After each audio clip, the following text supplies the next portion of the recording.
Zwell. Zwell.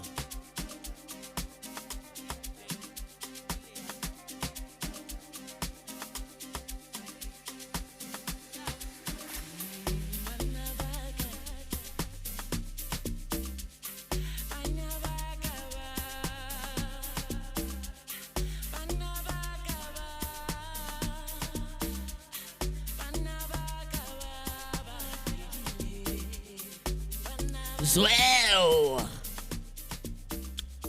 Hello, hello, hello, hello, hello. Dumelang. Hello. Good morning. Good morning. Good morning. Ask your neighbor, are you awake? Or are you awakening? Are you right? Are you guys okay? Are you ready for opportunities? All right, let's get warmed up. Let's all stand up. And I've got some goodies in my bag like Father. Like Father. Like Father.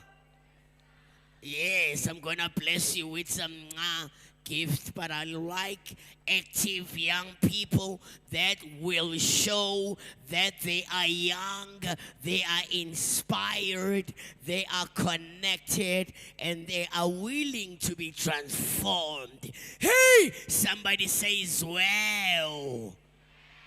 Somebody says well.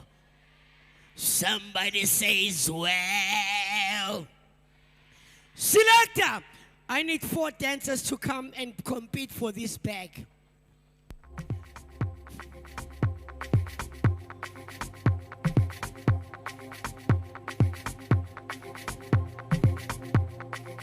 Oh, no, no.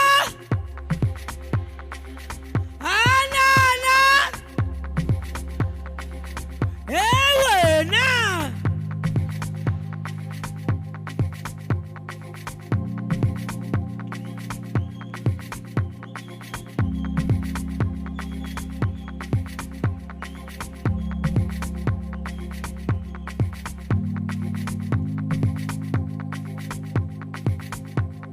Can you feel it?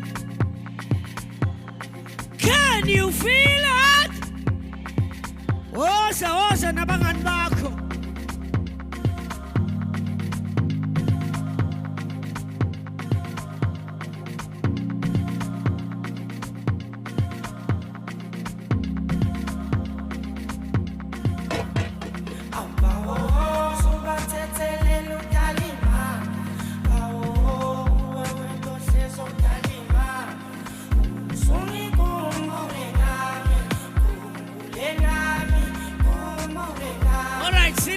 Give me another song.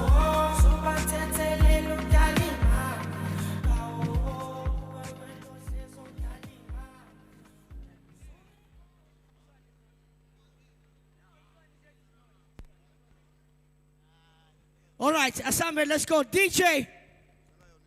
Yeah, but please play the song. The bag is here. People are saying they want. Why do? Are you ready, ladies and gentlemen? If you want to be warmed up, you need to be active, and you can win yourself a hamper. Oh, Sasaben.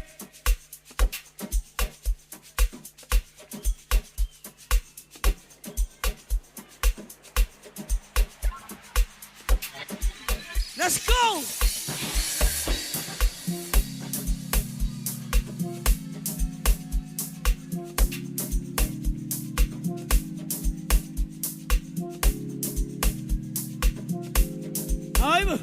Hey, hey, hey, hey, hey, hey, hey, hey.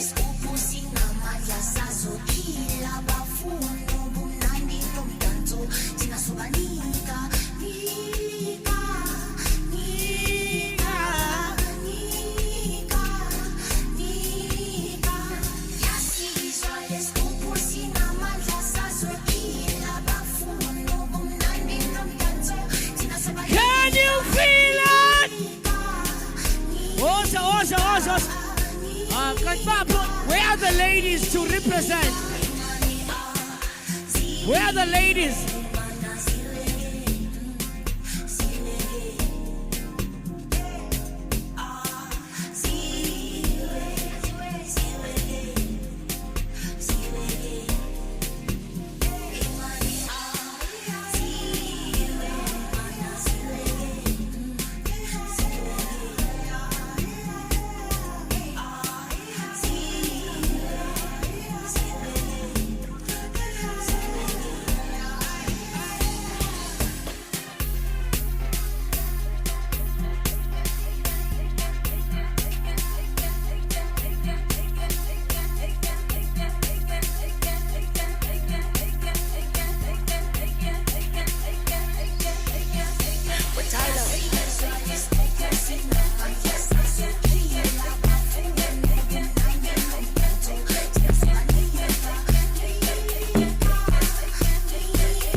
You guys are the judges of the winner for this competition. Come this side, ladies. Whoa, whoa, number way, never way.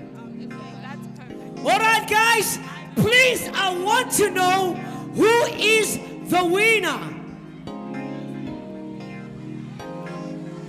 This guy. I'm gonna shoot out shy zone.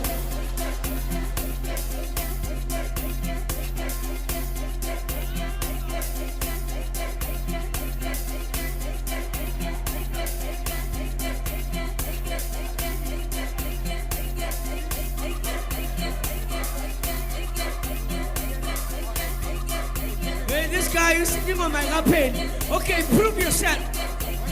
With this woman, prove yourself. Jive now, please. What's up and what's? Prove yourself.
We're not done yet. Come on. Say, what? You guys done? All right. Are we choosing the winner now? Are we choosing the winner? Anyone who needs a second chance? Is this guy a winner? Well, I don't know. Should say this one. Wow, don't know the is she the one? Oh God, who is the winner in this game? This guy. Oh. Heaven. Heaven. Kimang. Kimang. Kimang Winamo.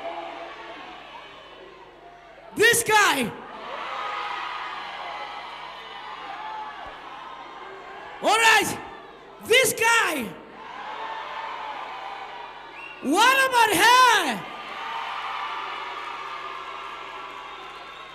All right, it's the battle of the ladies and the gentlemen. I want everybody who are saying it's the gentleman to say yes. Okay, it's a small yes. The ones who are saying it's the ladies, somebody say yes. Give her a round of applause. Selector, come here also, Khan. I told you, you gotta be the best that you can do, you can be, then you can win something. You're not going back home empty-handed. Yeah.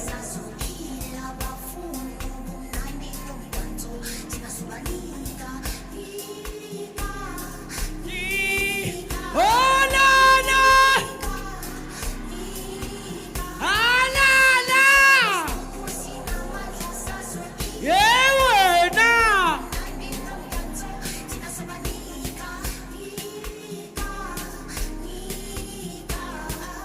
Nisakona, you guys here? All right. Before I get off on stage, selector. Hashtag. People are not gonna get prizes. Hashtag. Hashtag. Hashtag. Let's do it one more time. Hashtag. Hashtag. Hashtag. Give yourself a round of applause this morning. Tell your neighbor you did well by coming here today. That is the smartest thing you've ever done. And ask that person that, are you ready for opportunities? Yes, I am. Are you here for umjolo or are you here for opportunities? If you are here for umjolo, please get out. Please get out. If you are here for umjolo, please go out now. Now. Tell the person now. Yeah. I want everyone to put your hands together. They said the youth wouldn't rise, but I see a generation waking up. We are the sound. We are the sound. This is an EmpowaYouth song. We want to turn around. Turn around.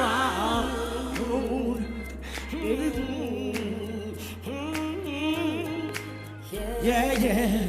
Woke up this morning with a brand new vision. Education. Put your hands.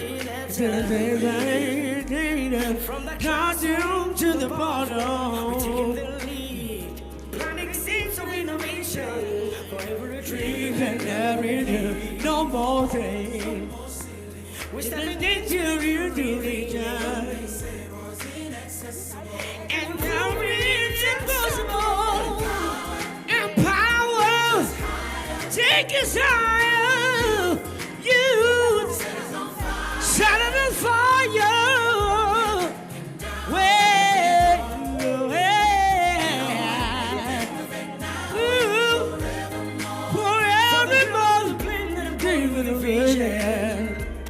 Follow down the teacher over our nation. Yeah, we bring it right to the region, right? Hey. In the hands of faith. Woo! Yeah. No more day. We're stepping in unity, dance. And proving it impossible.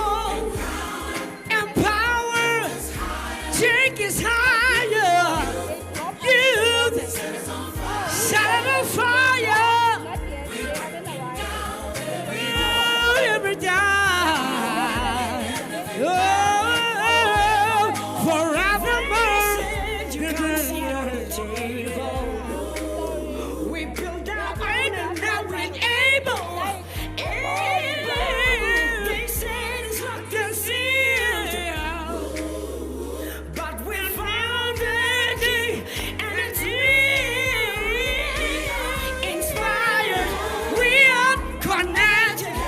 We are transformed. Oh, so we are inspired. We are connected. We are transformed. Whoa, inspired, connected, transformed. Inspired, connected, transformed. Hey, Empower Youth is a platform that connects young people to real tangible opportunities, jobs, skills, careers, internships, bursaries, all the needs of the young people.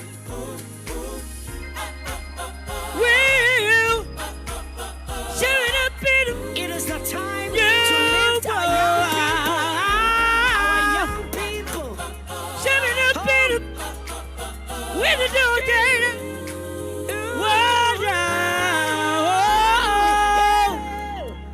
Na na na na.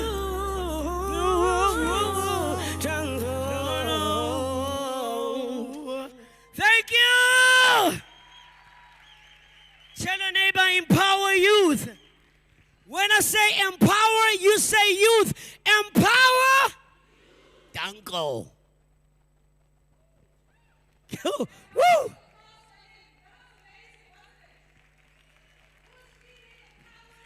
There you go, Sam. Who's feeling empowered? Can I hear with a round of applause?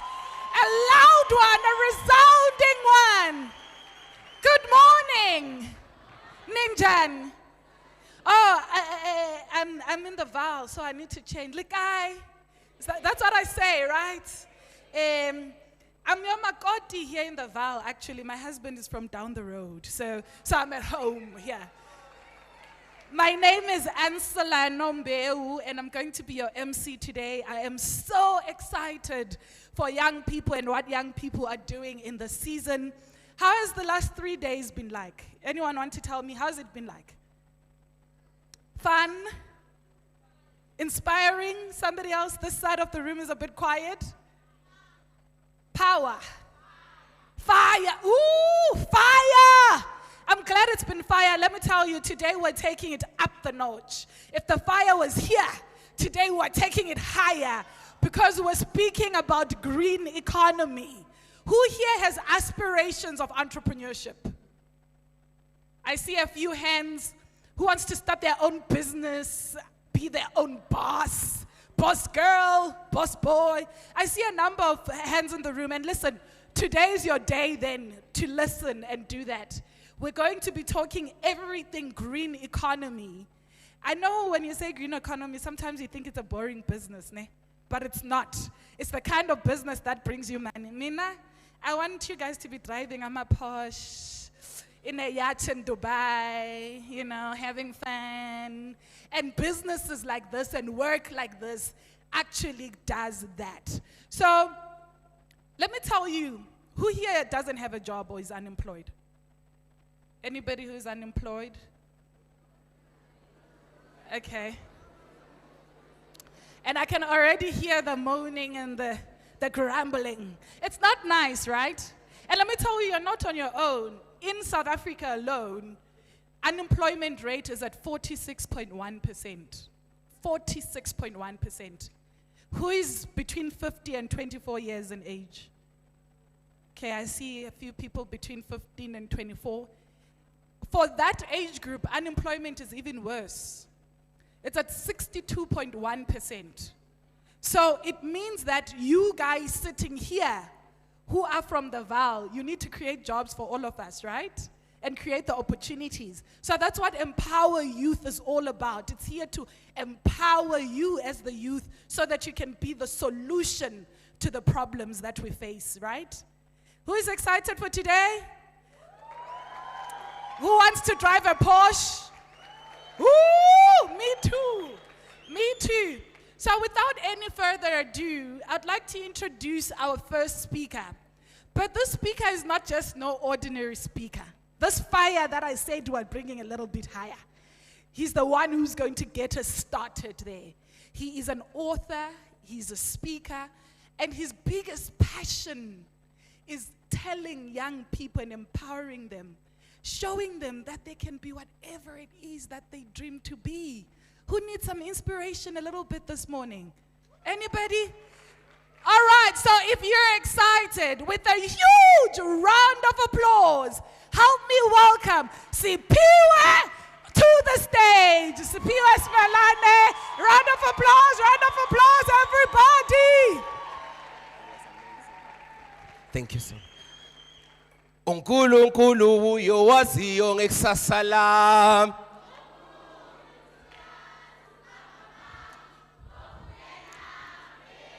Okay, we're gonna do it one more time standing now, so that it will attack the energy. DJ, if you can help us. uNkulunkulu uyowaziyo ngekusasa lakho. Asieni, nayi. Just for the first 3 minutes. Move where you are. Move where you are.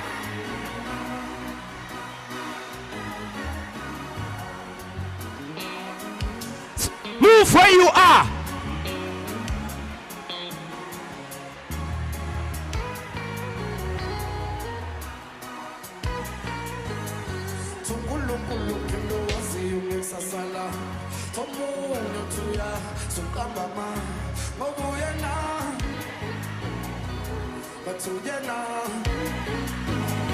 uNkulunkulu phela waziyo ngekusasa la tomunye tuya sokambama ngoba uyena bathuyena tawubathi phethu mati tinkalala inqokonqo angina stress simhamba phansi ngoba uyena bathuyena bathi wafika usatha bebandlala awubathi samuma impondo samkumba phansi ngoba Asabe. bathuyena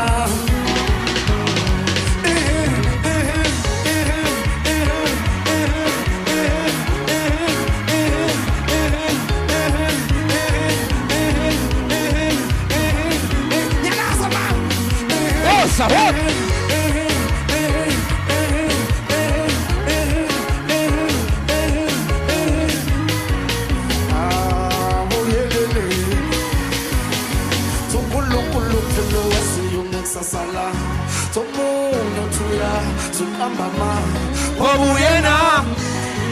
Thank you, DJ.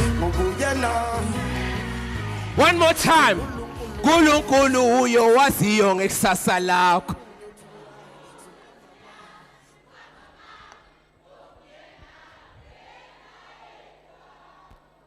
Thank you so much.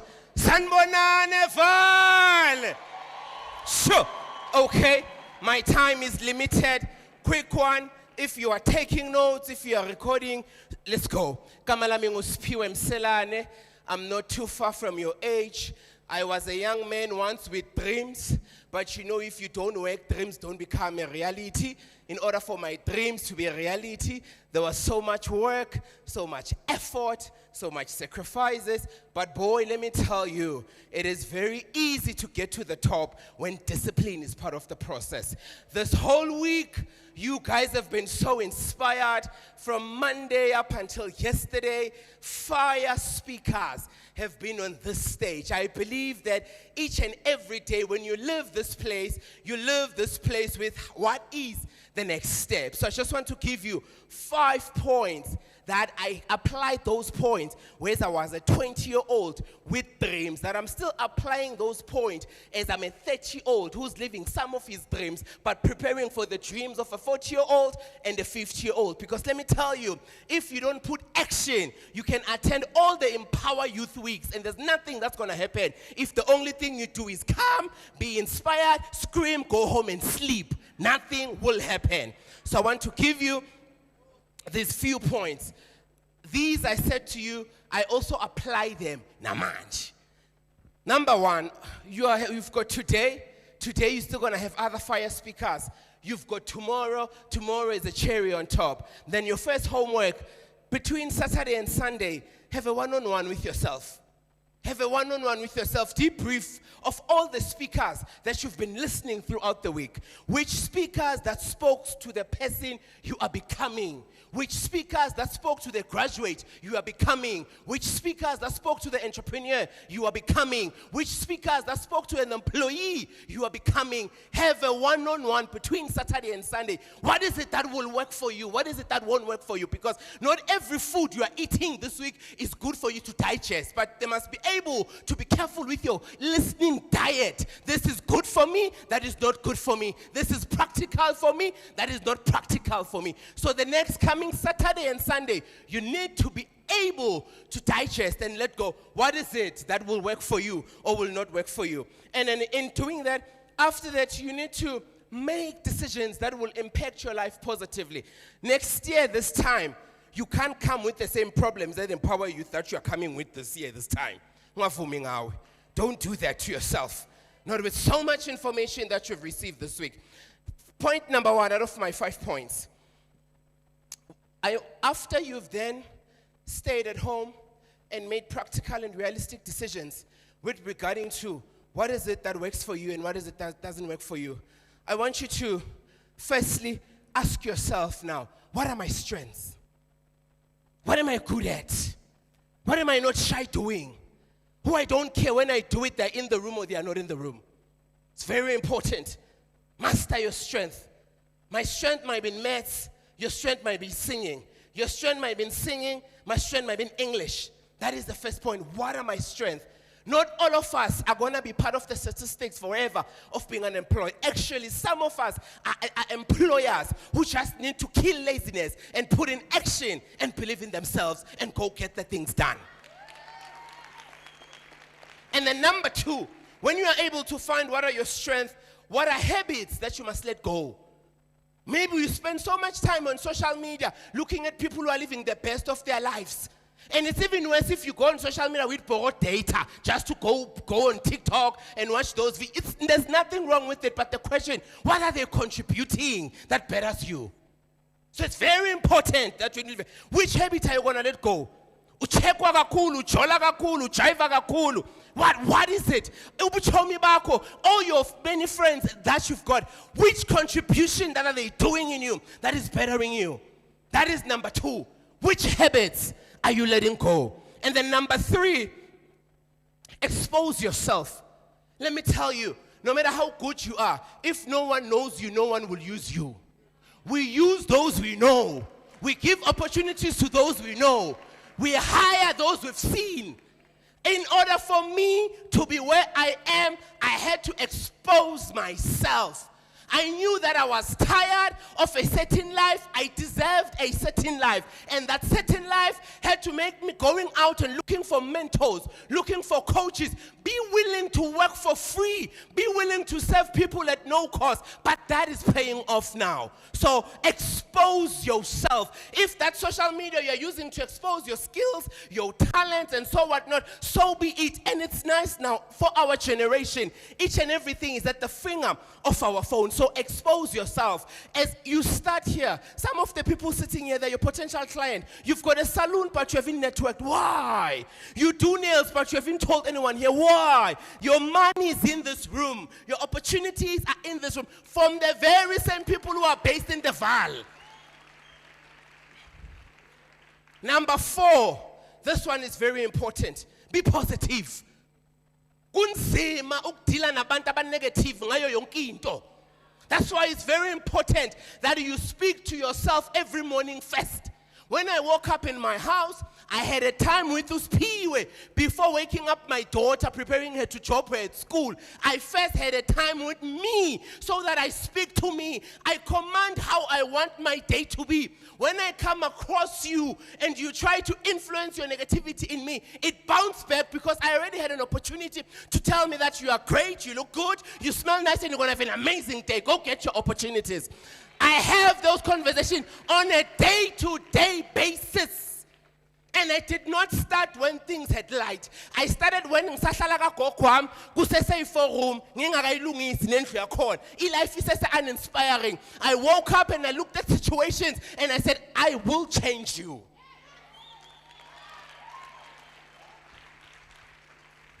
Because of time, I'm going to leave you with this one. Follow up. Follow up. You need opportunities. The people you are approaching don't need opportunities. However, they've got the opportunities you need. When you are sitting here, you are taking notes. If they give you breakaways, if they say it's tea or toilet time, go to a certain person you found inspiring. Introduce yourself. Ask for an email. Find a way that will keep you connected. DM people. Find a way to DM. Follow up. How my company, I gave birth to my company, Figile M Consulting. I was working as a call center agent. Maybe let me take you through how I worked as a call center agent. I was working at Sneakers Edition. Sneakers Edition, it is they sell shoes, retail. They sell shoes. And this other time, I served this lady, not knowing that the best service I'm giving to this lady, I'm giving to an HR manager that right there and there was offered an interview to be a call center agent. Fast forward, I went to an interview. I got a job as a call, which was a better job than being at retail for me then. And then at the call center agent, I switched on my mind. I made sure that I don't find myself with the forever complaining group, forever negative group, forever we can't do group, because I knew that my dreams and plans are far bigger, better than where I am. However, I have to start here to get to where I'm going. And then fast forward, I TM'd when I was now working then. I registered a company, Figile M Consulting. I had a clear way what it must do. I used to see it a lot on Twitter. Then it was Twitter days. I DM'd Unomzamo Mbata like crazy. This other time, she responded and said, let's meet. I'm in Joburg. She says, let's meet in Durban. I make means to give a bus. I make means to create a network. I make a bus for my meeting. Come back. Fast forward. The company that I'm telling you about is about six years later now. One of the people that we work with, we manage Unomzamo Mbata within the South African Environment Act. We manage you to the Sipuma. We manage you Chup. We manage you Ntogos Mbambo. Those are few people that not only does the company do that, but it has produced an author in me. There is a book now that I've written, Rising Above No. Not only does the company does that, but now it does prestigious event. I'm talking about a young boy who grew up in the hood with no parents, being raised by his granny, who never went to a multiracial school. With the English he knows, he exposed himself and he made sure that he changes his life so that it doesn't become the statistics for the rest of his life. I'm saying to you that whatever you are learning for the rest of the week, let it not be wasted information. Let it land somewhere. Let it build something. Let it influence your action. And most importantly, from next week, you action, action, and action. Please let us stand as I'm about to close. If you've got a phone, please take out your phone. Quick, I know my time is up most probably. Please take out your phone. Go to your camera, go to your video, go to selfie mode. You take out your phone, you go to camera, you go to video, then you go to selfie mode. You must see yourself. You must see the person you're about to speak to. If you don't have a phone, ask someone standing next to you, do you believe in me? If they say yes, share that phone with them. But don't share phone with people that don't believe in you. You don't need that now. Are we ready? Everyone's phone is up. Video mode is up. Selfie mode is up. You are about to speak to you. This is my gift from me to you. In a count of 3, you press record and you say these things after me and believe them. Let's press record. Say, I believe in you. I believe in you. You've got what it takes. You've got what it takes to change your reality. To change your reality. Your dreams are valid. Your dreams are valid. Opportunities are there for you. Opportunities are there for you. I believe in you. I believe in you. You are going higher. You are becoming better. You are becoming better. Money looks good on you. Money looks good on you. Influence looks good on you. Influence looks good on you.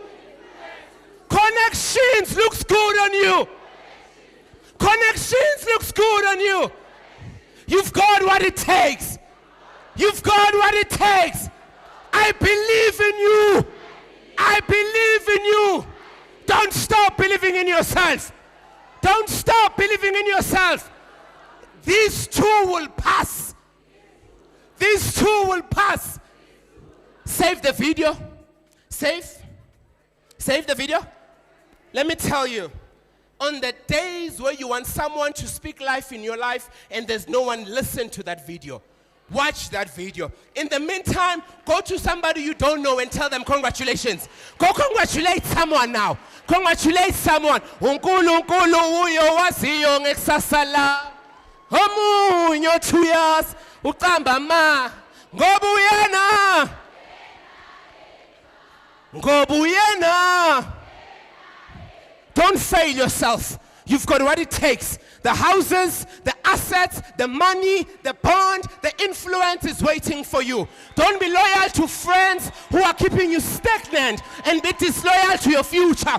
Be loyal to your future and be disloyal to anyone. Next year, this time, we should not find you here. Next year, this time, you must speak better. You must look better. You must do better. You must be better. Believe in yourself. Expose yourself. Go out there, the world is waiting for you. You must never ever underestimate where you can go in life. You don't do that to yourself. All the best. I will see you at the top because that's where we belong. Now, go work hard. Woo! Let's clap for him. Let's clap for him. Woo!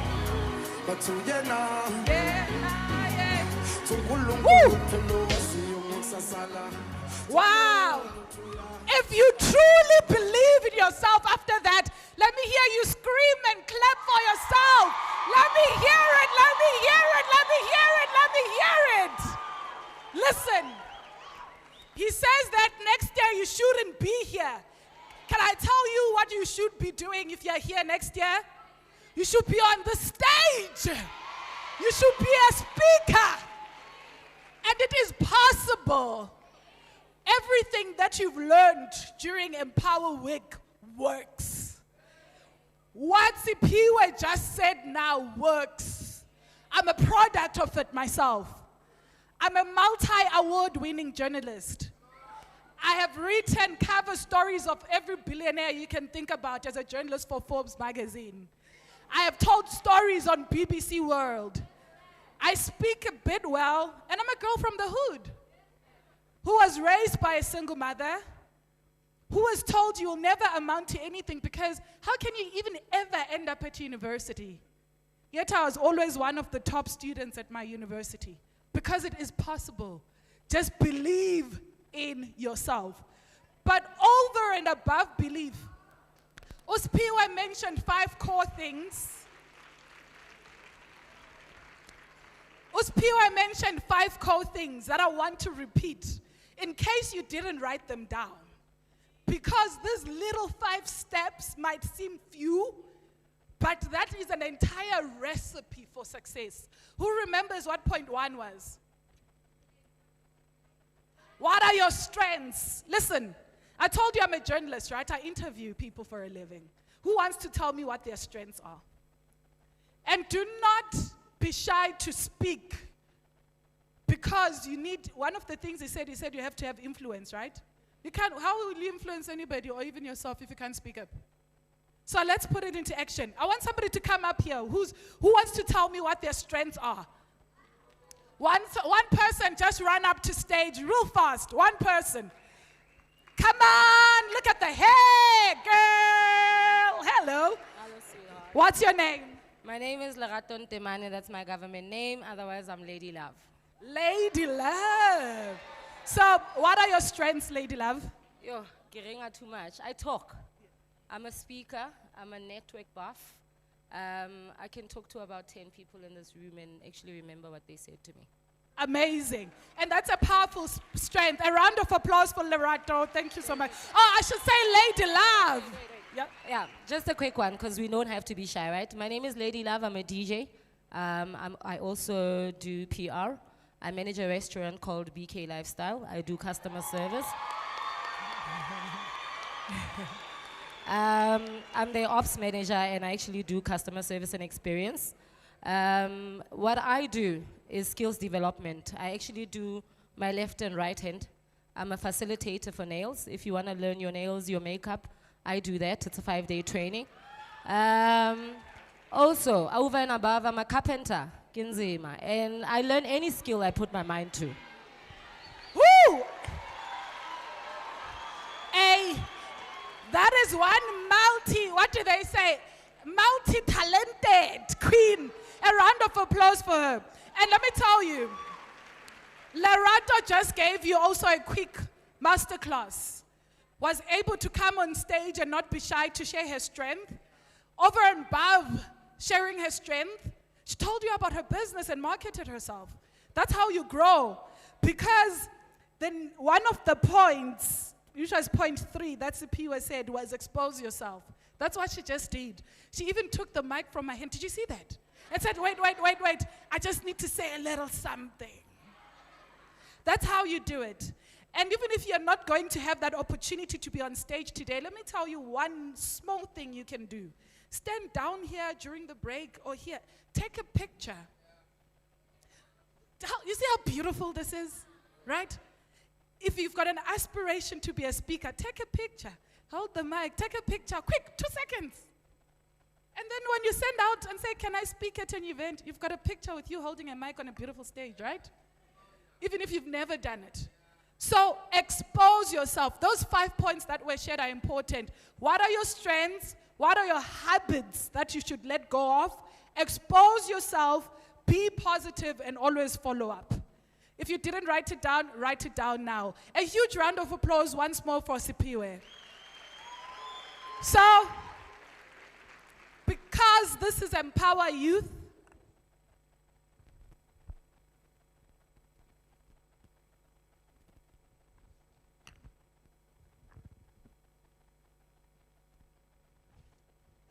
all right, so our next speaker is also a young person like you who works in the middle of policy, government, young people, because sometimes we can talk and have inspiration as we can, right? We can have these big dreams, but if we don't have a way to make them happen through policy, through knowing the right people, through our government doing certain things, some of those dreams cannot come right? So please help me with a huge round of applause. I'm so excited for the speaker. He is a young CEO of Nexac. His name is Matoti Butelezi. A huge round of applause for him as he comes up. A huge round of applause.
Sanibonani. Ninjani. No, thank you very much. Mphatho Hlelo. My name is Mato Tiptelezi, and I support Orlando Pirates.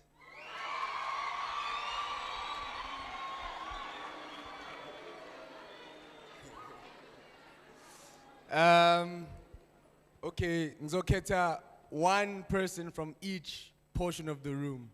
So ngicela one from la, just one please. Just one person okwazi uku-actor onto a ghost. Come through. One.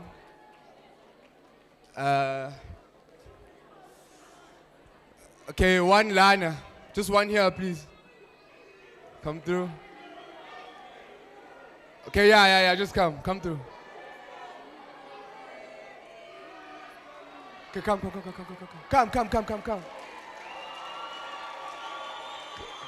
Wenzenjani, uyasaba? Uyasaba? No, it's fine. Sato Munyege. One more person. Are you coming? Sure, come on, come. Sure.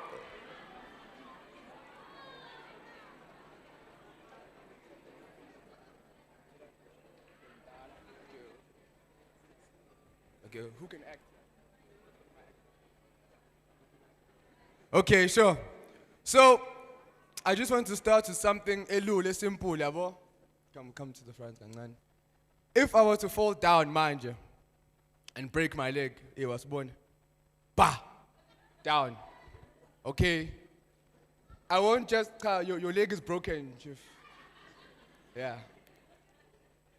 I won't just end up esibhedlela, you know. Somebody will come la. Can you guys help me with the presentation, please? If you don't mind. Thank you so much.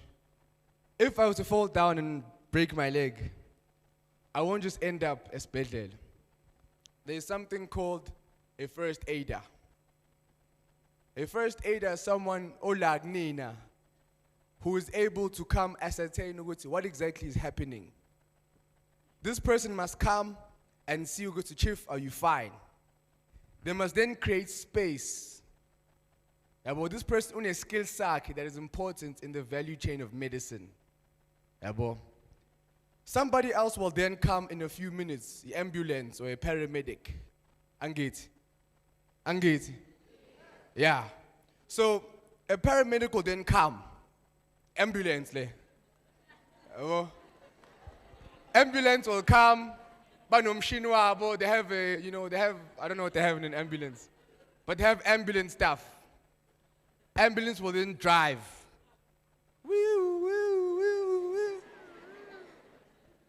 Ambulance will take me to isibhedlela. Angithi. Isibhedlela.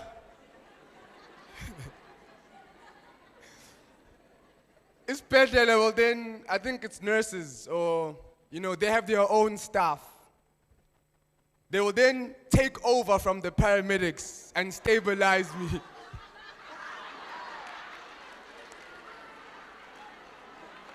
Okay. Right. Yes, stand up. Okay, I will then go to a surgeon. They'll fix my leg. I need you guys to link arms, please. If you don't mind, just link arms. Like this, link arms. Okay. So what I just explained is green economy. I want us to understand it as something that has parts that are unique at different portions of the value chain.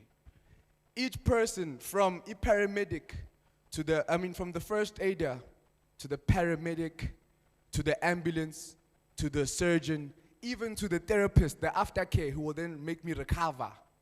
It's a specific responsibility that these people have. And each person needs their own training. They need their own, skills to be developed. But the whole thing breaks down if we don't have one of this chain. Angit. So when your parents say, no, go study medicine, you must ask, but mom, what's in medicine? This thing is big, man. And it's not for chance takers. Same as green economy. I don't want us to look at it as something, Klampe, that is about recycling only. It's something that needs engineers. It's something that needs lawyers. It's something that needs social scientists and language specialists. It's something that needs finance. Yabo? So in its entire big value chain, they gave me this remote, and I hope the remote, that's in Nazog. Yeah. So what I just explained is that the outcome of me recovering from being hurt is not made by one person. It's achieved by outcomes, or it's achieved by a system, which is not isolated actions or individual efforts. They emerge from structured systems where roles are defined. I guess you guys are with me still. We were together. Thank you so much. So, what is then the green economy? A green economy has never been just about activism and climate change. I think my job as an economic advisor is to explain where you can make money in this green economy. Yeah, well, it's not necessarily about solar panels or emission targets and carbon credits. When people hear a green economy, they hear a conversation that sounds like it has nothing to do with umuntu omusha or a young person. In fact, it's something that involves you to the very core. Let's take water, for example. Water, there's infrastructure in water. There's treatment, there's distribution, there's maintenance, and there's revenue. You have a river that occupies your space. You know, this is something that is the backbone of the local economy.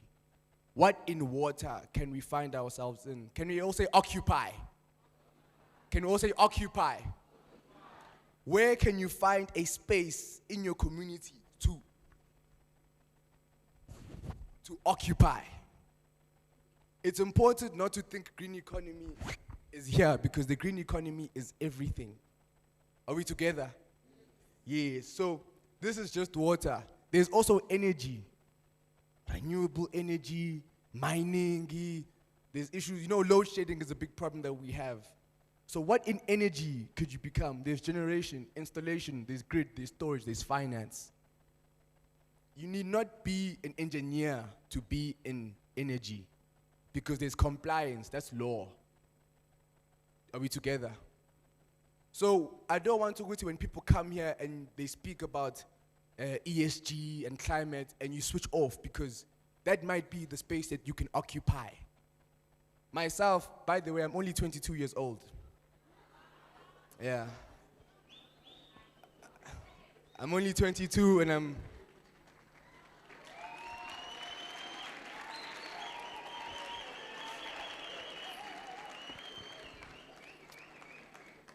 I'm only 22 years old, and I haven't even completed my degree. I'm still at vets studying. So, thank you so much. I have an assignment due tonight, yes. But it's fine. What I'm trying to explain is I was able to find a space that I can make my own and occupy it. You know, if you look at athletes, some people are soccer players, some people are hockey players, but some people play a sport that they didn't think they would play their whole lives. I grew up playing soccer, but I ended up playing basketball in high school. Do you see, Uguti, there are skills that you can take from different portions, different places in your life and different experiences and occupy. Are we together? Yes. Agriculture is also a huge portion. This is food security. This is literally what we eat, and you can't have an economy that's functioning if we're hungry, right? There are goats walking around there. So this is what we call fertile land or agricultural land. This extends beyond farming into processing, logistics, and market systems. There's inputs, there's production, processing, logistics, and markets.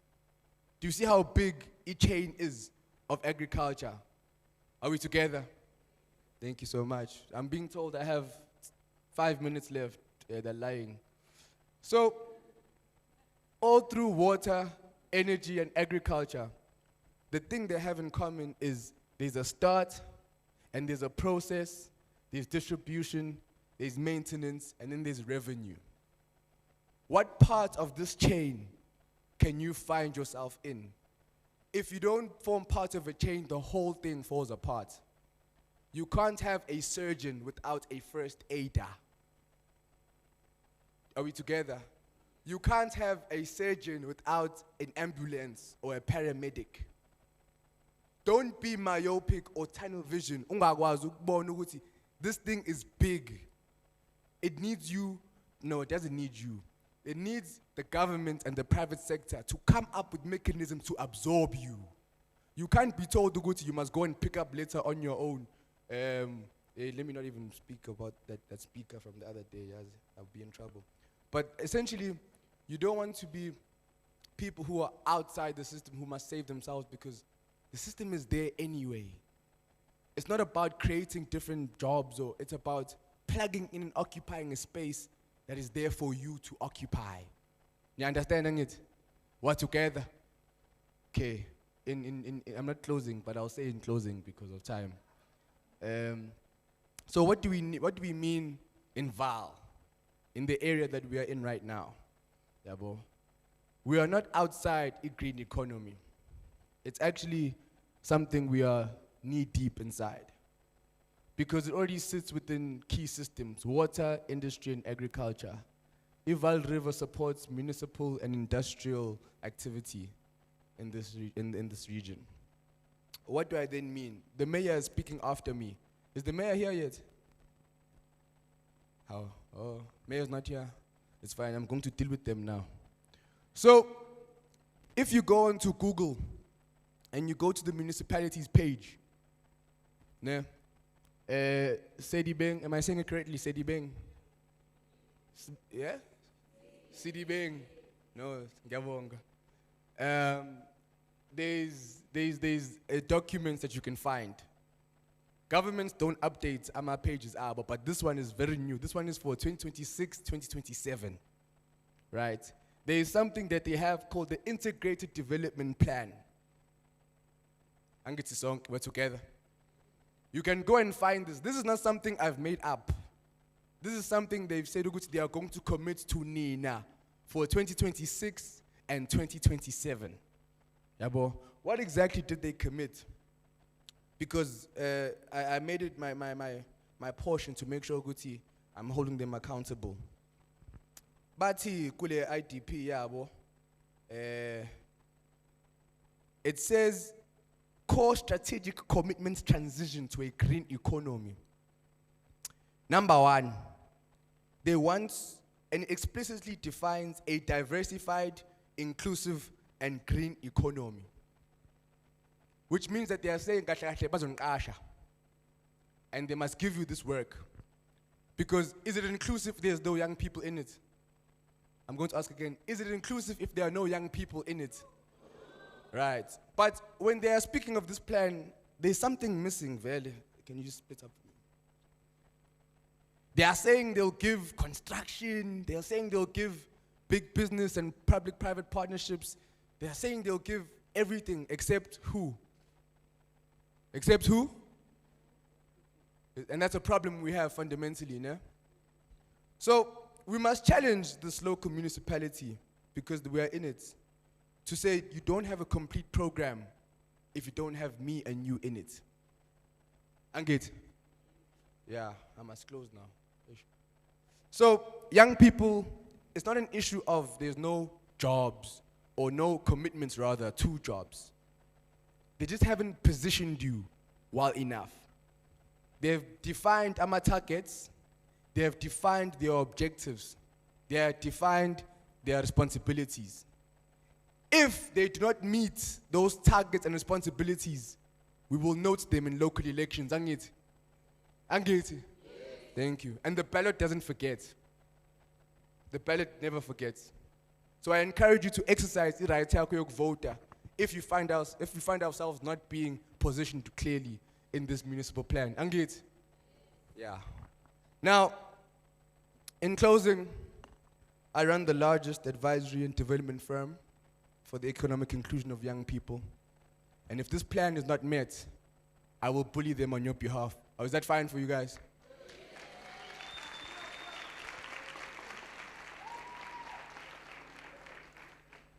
It is unjust and not fair, in my closing sentiments, to have an economy so vibrant, with so many chains, so many places you can plug in. Who wants to be the biggest supplier of solar panels in Vaal? Who wants to be the biggest water treatment plant in Vaal? Who wants, there's so much you can do and become in this area alone, let alone the rest of South Africa. So make sure you know, Guti, there are, my grandmother's watching, yes, she'll say. Hi, Mom. Yeah, so it's important to understand that there are so many, comrades, while I close, there's so many opportunities in now. ESG, agriculture, food security, water, energy, kuningi, and it's yours. Everybody say occupy. Occupy. Say occupy. Occupy. I say take your place, and if you can't take it, call Next cool assist. Thank you so much, guys.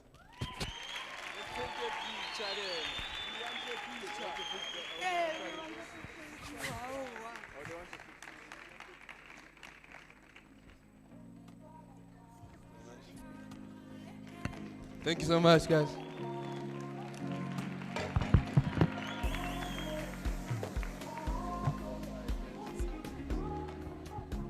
Thank you so much. A round of applause for him. A round of applause. How good does it feel to have a young person advocating for you and advising government and corporates? How great does it feel? Does it feel good? You've got somebody representing you. Let's give Mr. Buthelezi a huge round of applause for what he just did. And for me, the biggest takeaway was when he said, the value chain is important for you to understand. So don't shy away because you're not an engineer and think I cannot do this. Look at where you and your gifts and your talents. We learned about strengths earlier, right? Where can you plug that strength within the value chain?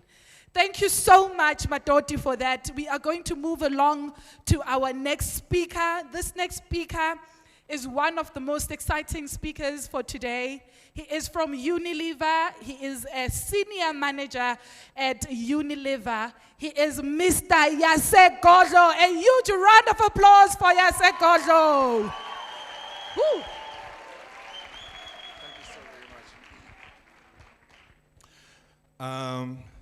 Thank you so very much. I appreciate that intro.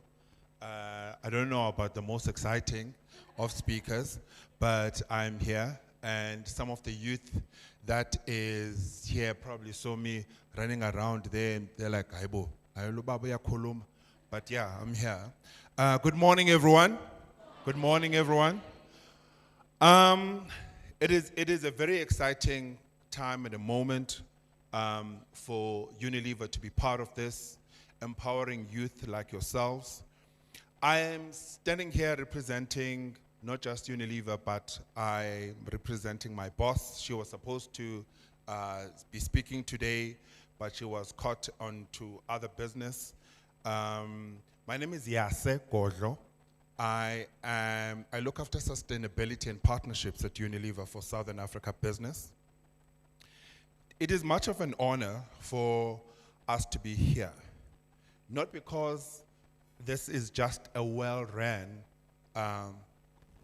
event, and it is also because it's a well-run conference. For the past 3 days, I've seen a lot of things change and shift, a lot of youth engaged, a lot of youth feeling empowered. So for us, it is about moving young people from exclusion to economic participation. Mr. Buthelezi was talking exactly to that, where how do you get the youth involved in the processes of making change? At Unilever, we believe this deeply. Youth empowerment only counts when it results in real jobs, real skills, and real enterprise that can sustain livelihoods. Now, this is in the lens that I want to share with you today, because far too long, young youth development has been treated as a social issue separate from how the economy actually works. But the truth is, this youth unemployment is not just a moral issue, it is an economic risk. When young people are looked at, are locked out of the value chains, the supply chain, manufacturing, retail, agriculture, sustainability, the economy really shrinks. And innovation slows and inequality deepens. Business cannot outsource the problems. We have to re-engineer how opportunities flow. So now, quickly on how Unilever has approached this. We have a couple of initiatives around localization. This is how we're making our sourcing more in what we use locally.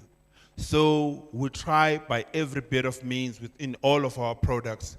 You would appreciate that Unilever has from Omo to Knorr to Aromat. There are a lot of ingredients that goes into these products. And most of the time we rely on farming, we rely on the innovations that come, and also we rely on how the product actually gets to the customer.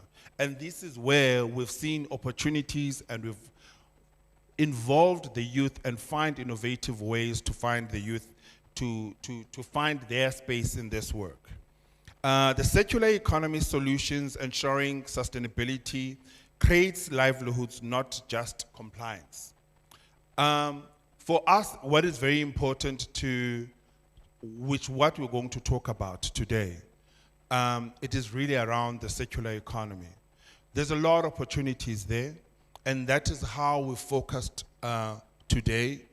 There'll be an opportunity again on the next session in the other marquee on this side of the building, where you can interact and understand how much more of those opportunities are.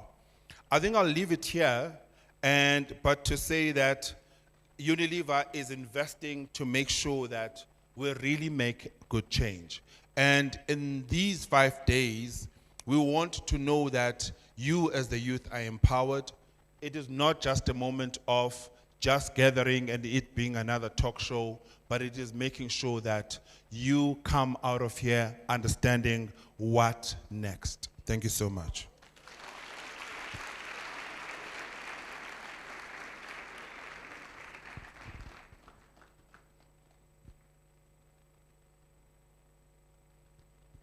Thank you so much. Thank you so much, Mr. Godlo. I think don't even go down the stage yet. You may take a seat here for the panel that we're about to have next. But before I call the other panelists joining Mr. Godlo, can we give Mr. Godlo and the Unilever team a round of applause? The work that Unilever is doing is incredible. And during the panel, you'll get an opportunity to even learn more about the statistics at Unilever, especially around waste management and us ensuring that we don't pollute our country, right? Plastic is an issue. So we're going to be having a big conversation with regards to that. Thank you so much. So let's give him another huge round of applause. And he is not here alone. He's here with some industry colleagues that I want you to show how energetic young people are as they walk up to stage. I'll call them one by one. Let's scream and clap. Can we do that? Because these powerhouses are about to tell you most of the things that you need to know and understand when it comes to the green economy. First up, I would like to call up Ms. Liesl Doherty. She is from Polyco, an organization that has created over 7,500 jobs. A round of applause for her. next up, Ms. Samu Mkhize, who is a general manager of recycling and collections at Petco. A round of applause and some screams for her. Woo! That is incredible. And thank you so much. Thank you so much. Thank you all for joining this morning. Let's give us a round of applause. We also have one final panelist that will be joining this morning, Ms. Boitumelo Dlamini, who is from the Department of Fisheries, Forestry and Environment. A huge round of applause for Boitumelo. Thank you so much.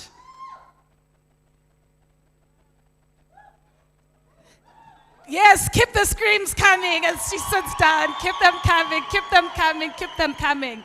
Thank you so much, panelists, for joining this morning. And young people are so excited. Maybe let me start with you, Ms. Dayase. If there is 3 things that you'd want every young person to take away, not only from today, but from the entire Empower Youth event, what would it be? Just 3 things.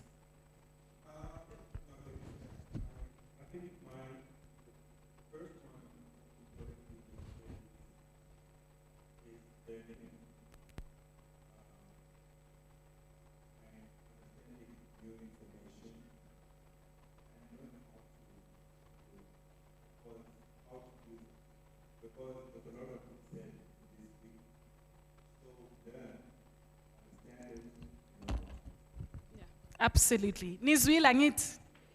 So while I still stay with you, especially with your role at Unilever and the issue of green economy that we're talking about today, we know that there is actions that corporates are supposed to be playing, as well as producers of the waste, for example, plastic, that are supposed to be playing.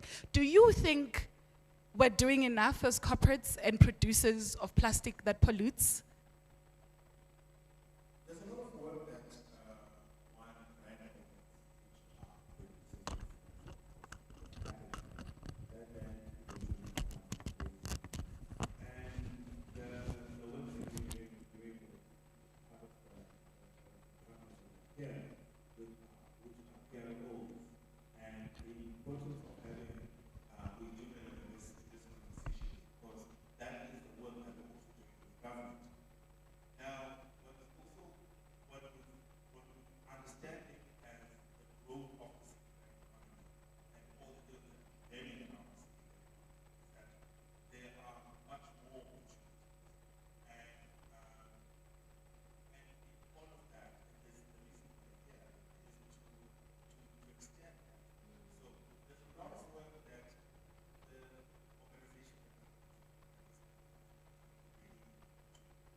Absolutely.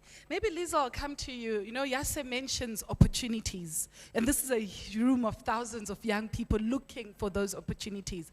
Where are the real opportunities that you can point out for them and say, if you're sitting here and you want an opportunity in this space, this is the gap that you should be looking at filling?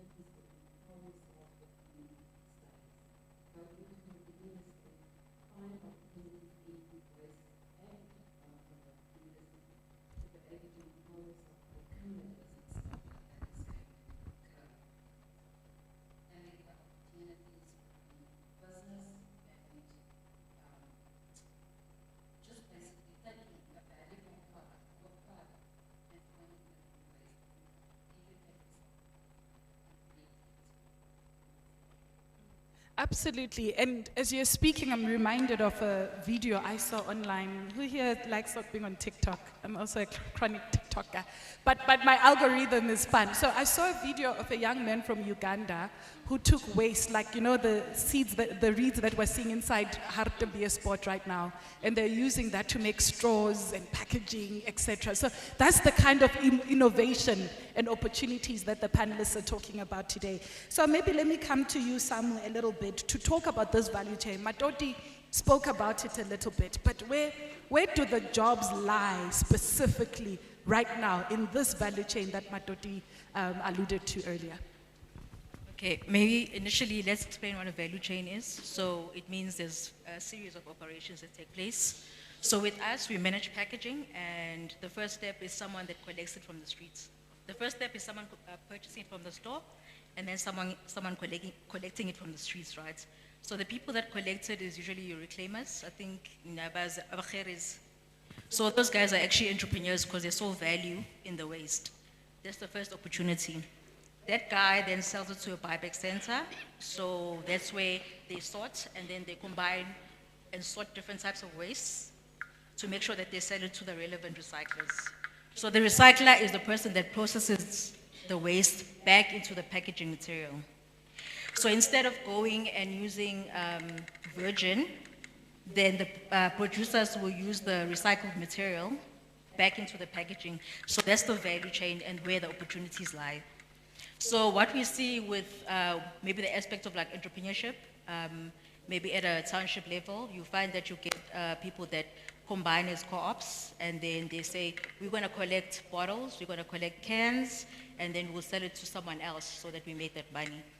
However, maybe what I can talk to is that what sustains that is, you see that I think sometimes we glorify entrepreneurship and we don't actually talk to the things that actually go into it. So we see that people that make it in the business are people that have that rigor, people that are passionate, people that know every part of the business, people that are very innovative and see beyond just collecting the material and then see themselves in the future growing bigger. Absolutely. Yeah. Absolutely. And Dumelo, I'm sure the young people are saying, yeah, we can hear you. But do we have the right systems and policies in place to even support us as we endeavor into the green economy? Do you think we are there? Thank you very much. As you know that the DFFE, we are responsible for ensuring that the environment is kept clean, to ensuring that we explore opportunities within the waste sector. This is due to the Constitution. We understand Section 24. It does mention that everyone has got a right to an environment which is clean and obviously which is healthy, and that environment must be kept clean for the future generation. And obviously with that, we've got acts and regulations. We have created enabling regulatory frameworks, which is the Waste Act. And within the Waste Act, we have Section 18. Section 18 talks to extended producer responsibility. That is where the opportunities which my fellow speakers spoke to, because within that, it's a regulation which the DFFE promulgated in 2020, and we are looking at ensuring that circular economy is realized on the ground. And that is where our fellow partners and brand owners do come in and show that.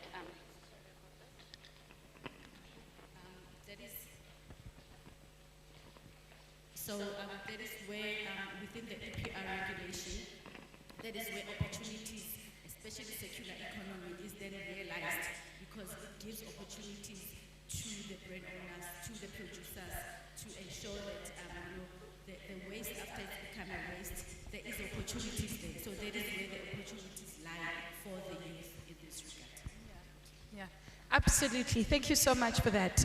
Yase, I want to come back to you. As I was reading up on this, I saw some interesting stats out of Unilever. It says that virgin plastic use has been reduced by 29% since 2019. I think that's really incredible, especially when big companies really commit to ensuring that we recycle and we reduce waste. But what does that decision actually do across the job market and the value chain itself? You know that question actually links to the question that you were asking Sam. And I think when you talk about jobs, let's understand something. And she spoke eloquently around the value chain. Abakherezi, guys, they're not dressed in the most nicest clothes when they go to do their work. Their work does not look attractive. Most of the time, you as young people, you go and look for jobs. Nigqoke ichino and a white shirt and walk out of your house and feel good. Do you know that those guys actually earn more money than the people who put on a suit most of the time? Because there is real opportunity, and it does not, unfortunately, not everyone can go to university and tertiary.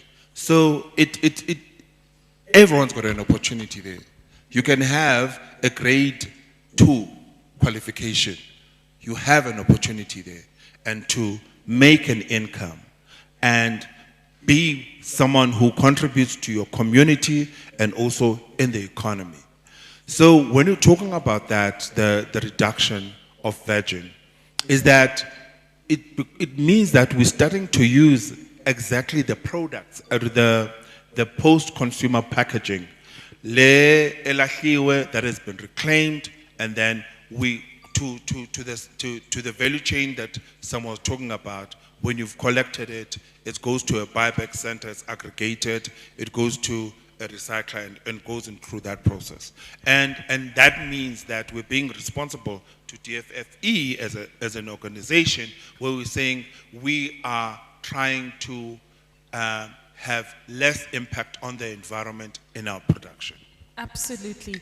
Thank you so much. I want to give one person an opportunity to ask a question so that it's not just us speaking here.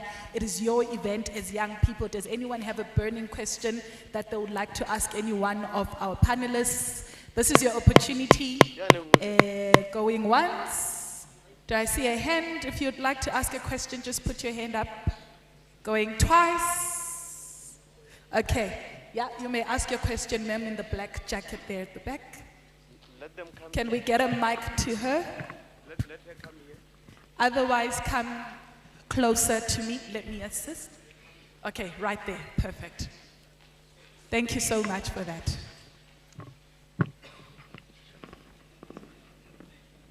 Good morning. My question will be, I could say, asked for everyone here. We all have those plastics or the bottles in every household. So is it possible for you guys, or the lady working with Abakherezi, that we have more of like the pick it up, the counters that are there at the garages or at the supermarkets, so that every one of us, we can make something out of it. A house disposes, especially nowadays that we're drinking bottled water, produces more than 12 of those bottles.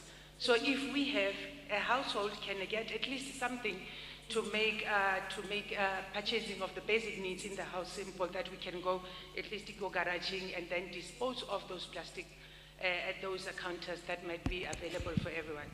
Thank you. Amazing. I think you can take that.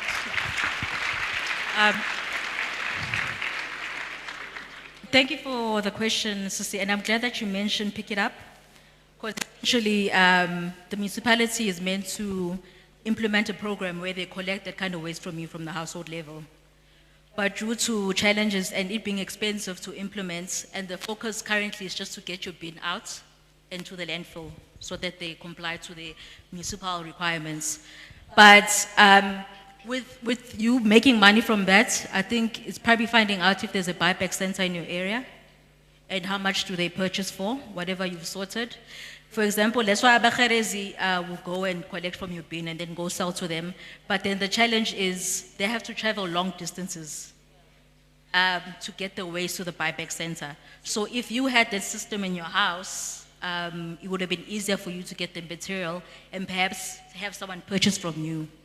I would say the first thing, find out if there's a buyback center and how much they're purchasing the material for. Absolutely. I'm Yeah. sure that answered your question. Thank you so much. I saw there was one other hand there. Lerato, you may go ahead. Oh my gosh, she knows my name. Yo. Lady Love. Ah, baby. No one shouts. So basically, this question is not just for me. Ne? I work with a lot of young people. They call me Sister Ntwembune. And I always make sure that whenever I'm in rooms where I can get information for them, I do that. Is there a way that Labantaba collector e-recycling, isn't there a way to find a way to kind of make it easy for them to travel? You said they travel a long distance. Maybe there's an opportunity for someone in this room. There's a business opportunity for that. For them to do it safer, because as a driver, baya disturb, and they are at risk, right? Remember, bahamba ngale paper bag engaga, ne? So isn't there a way to, I don't know, maybe have more centers or more stations where maybe they can travel closer? If Kilimo Zone 14, Momamocha Square, I can actually go to Industrial Park. It's a bit of a short distance, traveler, and I can actually maneuver around the hoods. That was just my question for them. All right. Any one of the panelists that wants to take that? You may go ahead, Lily. Thanks, Lady Love. So you've hit the nail on the head. The opportunities with PROs like ourselves is to say that, I'm going to give an example. You are in an area where you have access to waste. You can go address your municipality, perhaps find an opportunity where land is available, and create a co-op where you work together, become a business to collect waste. The opportunity then is, because you are in the area, is to take a trolley, take a bag, ask the households to donate waste, and you can then sell it to the closest collector, closest recycler, or connect with a recycler in Joburg who passes and they will collect and sell to you. This allows the opportunity to expand more centers within the area you are in, and to be able to create further jobs and create less waste going to landfill. Thank you. Thank you so much. You may proceed, Yasek. I love what Liz just spoke about, and this is the thing is, PROs do that work. They assist in creating those spaces. There's a larger team from Polico. There's a larger team that works with Samo at Petco, and you will also see other PROs that are at the exhibition area. Please ask a lot of questions. Basically, what we're saying is that you can reduce the distance. Then you could have, like Lerato was saying, something at zone 14 that is a buyback center and another buyback center, and create a network of these. What ultimately I'm telling you though is that, and I've seen, is that there is an opportunity of income. Yes, and some of the times, and I say this so passionately because in all of my career, I've always worked with young people and women to understand how to make money. When we say economy, maybe it can be daunting for other people. Economy is money. How do you make money? And this is making money. This is actually 20 times and 40 times the 350 that, or 370 that government gives, and you are in control of it, and you make an income. There is an opportunity to make money. Nemzwela ngithi. And I love that he mentions that. But Dumela, I want to come to you. Dinasha is not here, but I know that they've promised South Africa $100 million in investments as one of the three countries, South Africa, India, and Indonesia, when it comes to the green economy. So maybe you can just highlight to the young person sitting here saying, I really want to go into this. You're saying that there's an opportunity to make money, and now you're saying that there's $100 million that's going to come in. Where would that investment really land, and what does it create for the person in this room who's trying to make money in this industry? Thank you very much. Perhaps before I move on to your question, I wanted to just add on to what the speakers alluded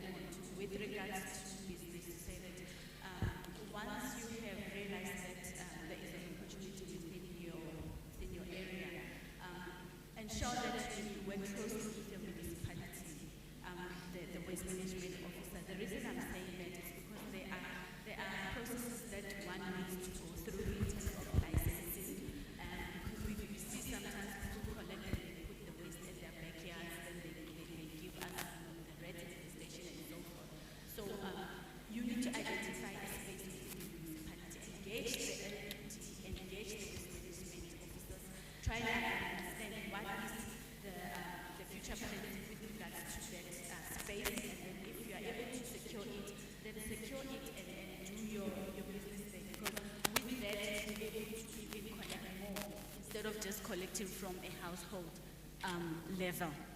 So I just want to encourage the youth to say that there's lots of opportunities there, and make sure that you get land, make sure that you work with your municipality, such to ensure that you are in compliance with the regulations which are set there to ensure that you can grow. And with that, you're able to even get access to funding, because it shows that you are a company, it shows that you are a legal company.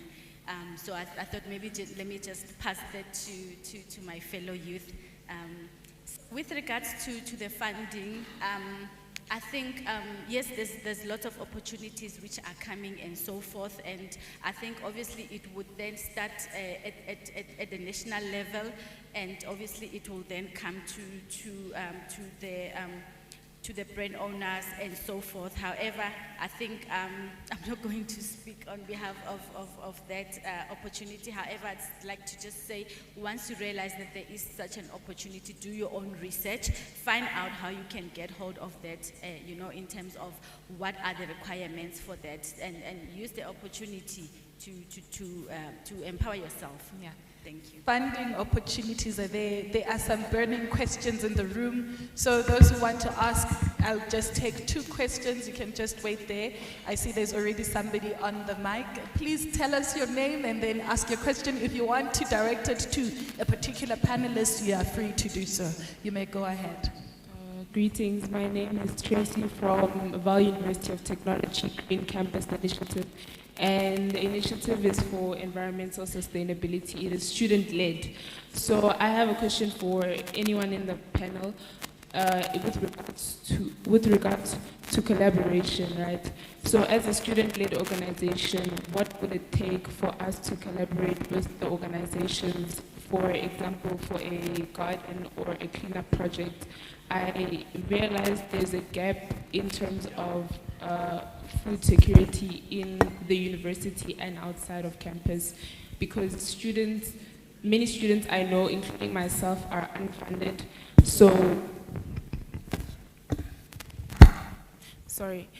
Many students I know, including myself, are not funded by companies and NSFAS. So there's a food security problem within the institution and outside. So what would it take for us to collaborate with these organizations for a gardening project or a cleanup project around Vaal? Perhaps I'll pass that one to both Yase and Lizzle. Any one of you would like to take that? Okay, I was hoping that you're going to come on board, but so part of my work is around partnerships, and the reason we're able to participate in the way that we're participating today is because we've got relationship with the PROs and government. So immediately, in terms of implementing some of these goals, particularly when it comes to the green economy and circular economy. So my question is, I ask this question from a standing of view that I'm of the opinion that government is being a bit reluctant in terms of adopting innovation, particularly from young people. When we have ideas and we have all these proposals, we are met with a lot of barriers, be it compliance-wise or just, the same old no funding available for such opportunities. And I think one of the speakers also mentioned that most of our resources that we use in the circular economy is imported, whereas we have engineers who can manufacture and engineers who can operate, and we have young people who have these amazing ideas of creating new products using not virgin material, but rather something that's already available in the economy and in the market. What is it that the government can say that to young people, because the information is available like you just mentioned, but it's just all over the place.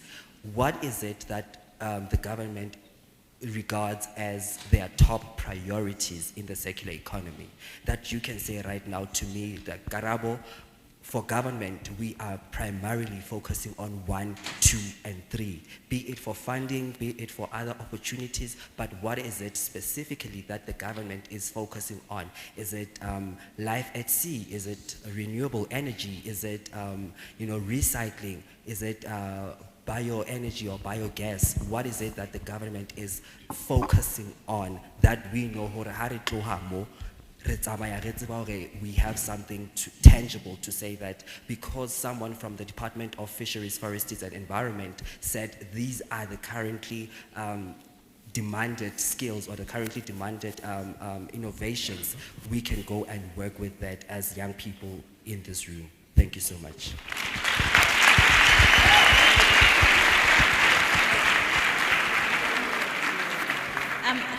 Thank you so much, Karabo, for that brilliant question. It's really interesting to hear, such questions being posed to the government as the youth, because it shows that our youth is empowered. Our youth, it just needs to get, access to some, funding or some opportunities which are there.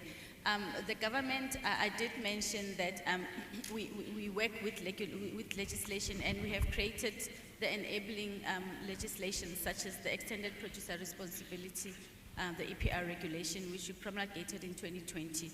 And it is what you see on the stage. It is proof that government is interested and is doing something within the environment sector.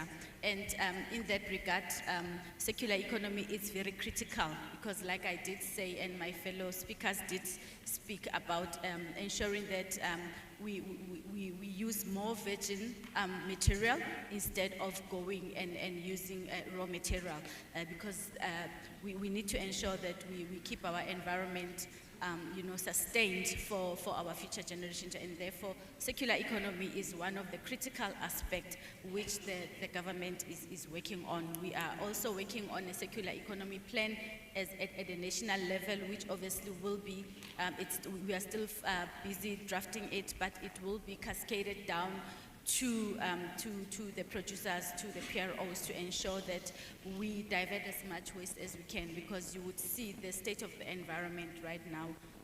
It's not looking as it used to, I would say 10 years ago, and we really need to ensure that the youth is the one that comes and take the bait and ensure that we divert as much waste as we can, but also importantly so, we keep the environment safe. And also the issues around climate change. What you see is the impact of climate change, whereby we've got different weather patterns. Right now, if you walk outside, it will be sunny, but later it's raining. It's because we are not taking care of our environment. We are littering, we are dumping, because we want to say, as long as it's not in my backyard. And that is a wrong mentality. So we need to ensure that as the youth, we take charge of our environment to ensure that it's safe and healthier for the future generation. Thank you so much for that. Before we take that last question, yes, I just want to come to you a little bit. If you were to start a business in this industry today, what would the business do, and which part of the green economy would it sit in? I think the one opportunity that for me has immediately been there, it is the development of a network of properly operating buyback centers.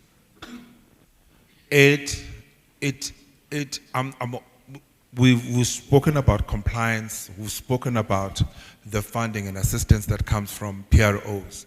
But most importantly, what is required in that space is understanding that you are starting a business. This is something that we have experienced. One of our partners, AEPW, represented by Tinashe. In all of the investments that we've made in the collection in these projects, one key part, it is the buyback center that is ran like a business instead of an NGO. I heard a lot of the questions. I'm not very critical of most of what you've said, but there's always an element of, so how are you going to help me do this? Where do I locate government in this? I know government is important, and I know local government is very key in this. But it's also very important for you to understand the idea that you're building and how to take it forward. So when we started, you had asked me, what are the 3 things? It's gathering the information, understanding it, and knowing how to use it. Because we're speaking to a cohort of youth who are studying different things, but who also come from this community.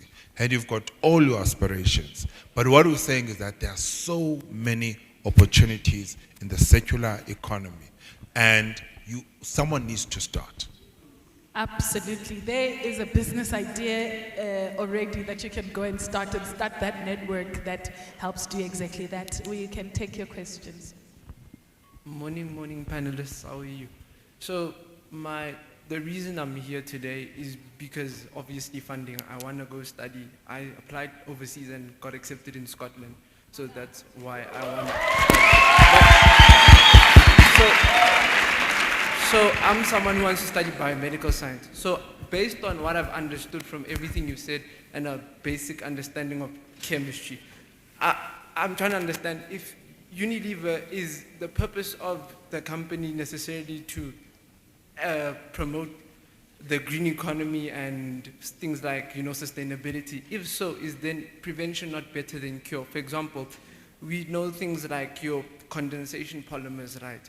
Condensation polymers, your polyesters, those things, they are not biodegradable, but your addition polymers derived from your alkenes and alkynes, they are biodegradable. It would make more sense to make bottles out of polymers derived from that. Problem is, obviously, it won't last very long because, again, it's biodegradable. But look at the Vaal.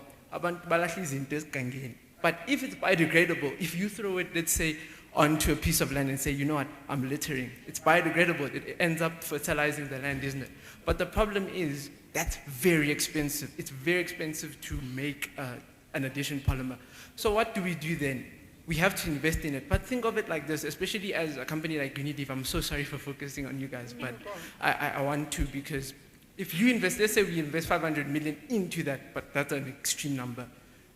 If you become the company that creates biodegradable packaging and markets it on a global scale, by the time you make your money back, there's no amount of money you will have spent that will be worth the PR and worth the amount of things, and worth the amount of change you will have made in the world. Everybody's so focused on government. Everybody's so focused on money. My one focus is making sure that the reason I wanted to study overseas is to go overseas, get my degree, because it's also an integrated honors degree, so you get your bachelor's and honors one shot. I want to come back and implement what I learned into the South African economy. You know how many biomedical scientists we have? We don't have many. So my question to a company like Unilever and the panelists is, everybody wants to start a business. Everybody wants to do this, which is great. I'm saying to you, I believe no man can be a leader if he's not able to be led. So I'm looking at you, lead me, right? You can take, if you invest your time in me, for example, take the investment you've made and now look at everything I've said and say to me, Sharp, how can we implement this? Because my ultimate question is simple. It's really simple. The premise is this: is prevention not better than cure? Because if you spend amount of money now, like I said, the amount of PR and the amount of money you will make if you do this on a global scale, it will not be as much as you spend. So I'm sorry, but as they say, you need to spend money to make money. And I'm asking you not only to spend money, but if you do this, you can corner a market. And once you have a monopoly on a market, well, we know what that's like. Just look at companies like Anglo American. Thank you very much.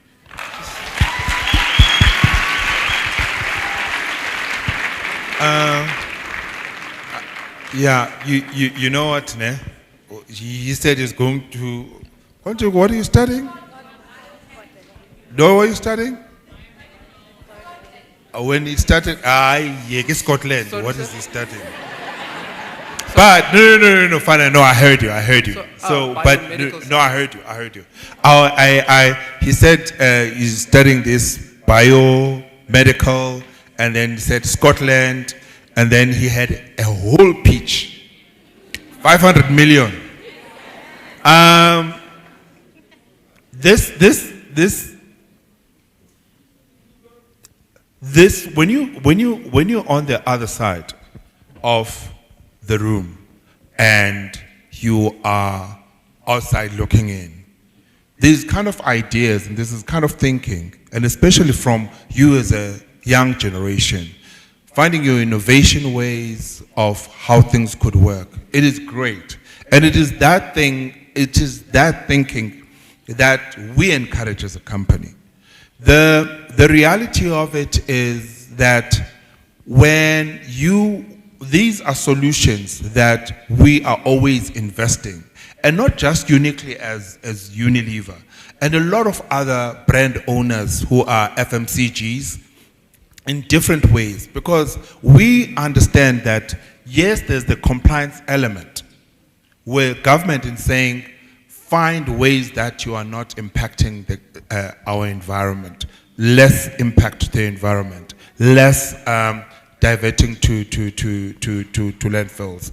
But the reality of it is that while in that road to the bio packaging that will be able to and understanding that the investment of that is going to be quite a lot. It is not that a Unilever and most other companies are not doing, but it is that we always also exploring other ways. So there's a lot of work that we have invested in refills, for an example, where it is sipping into the market, and a lot of this work has been down in townships. I know that in Diepsloot, in Tembisa, and many of other townships where we are bringing in a refill solution. So we are investing in these things, and it is ongoing work to understand beyond reducing our virgin inputs, but it's understanding how else can we still give you our product without impacting the environment. Thank you so much for that. We are out of time, so I see there's 2 youth standing there. You can ask your questions, but please keep it very short, and our panelists, as you answer, also just wrap up as we are finishing off. You may proceed. Okay. Hello, everyone. I'm from Sharpeville, Ward 11. Ne?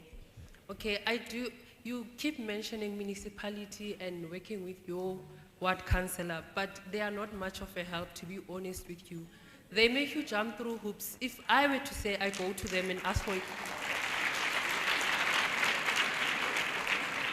for assistance, they will not assist me, because I remember before COVID, we spotted a land and we wanted to plant in it. We went to the ward council, and she was like, then it was a woman, now it's a man. She was like, no, go to Vanderbijl municipal. We went there, they were like, no, go to Vereniging. We went there, they were like, they sent us back to the lady, the ward councillor. So it was just emotionally and financially draining. So what is a straightforward point? Because now we are focusing on waste. Maybe I can make waste like fashionable for youth, and not to have, for it not to have a certain stigma, maybe fashionable in a way that you can do it. You don't need to look a certain way. Maybe if I can spot a land, and I want you to give me a straightforward thing. Do not send me to a municipality. Do not send me to a ward council. I want you to tell me, go to this person. They will like make the land be yours, or not only me, anyone who wants to benefit from. Okay. To Thank have you so much. recycled point. Thank you so much for that.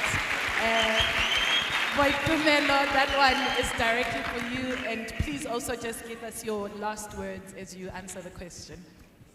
Okay, thank you very much for that question, and I understand your frustration as you mentioned that you've been taken back and forth. I think what I would advise is that you can liaise with myself after this, and then we'll try and see how we can assist you in ensuring that your municipality assists you in that regard. Thank you. Amazing. Any last words to the youth from you? Okay, thank you very much. The last words is to say to everyone here, remember the opportunity that I spoke about. Make sure that you grab it, because you have an opportunity to contribute towards circular economy, and we rely on you because you are on the ground, you understand the challenges and the opportunities which are there. So come forth with your ideas. The PROs are there. There's funding available, and just make sure that you grab every opportunity available. Thank you. Thank you so much.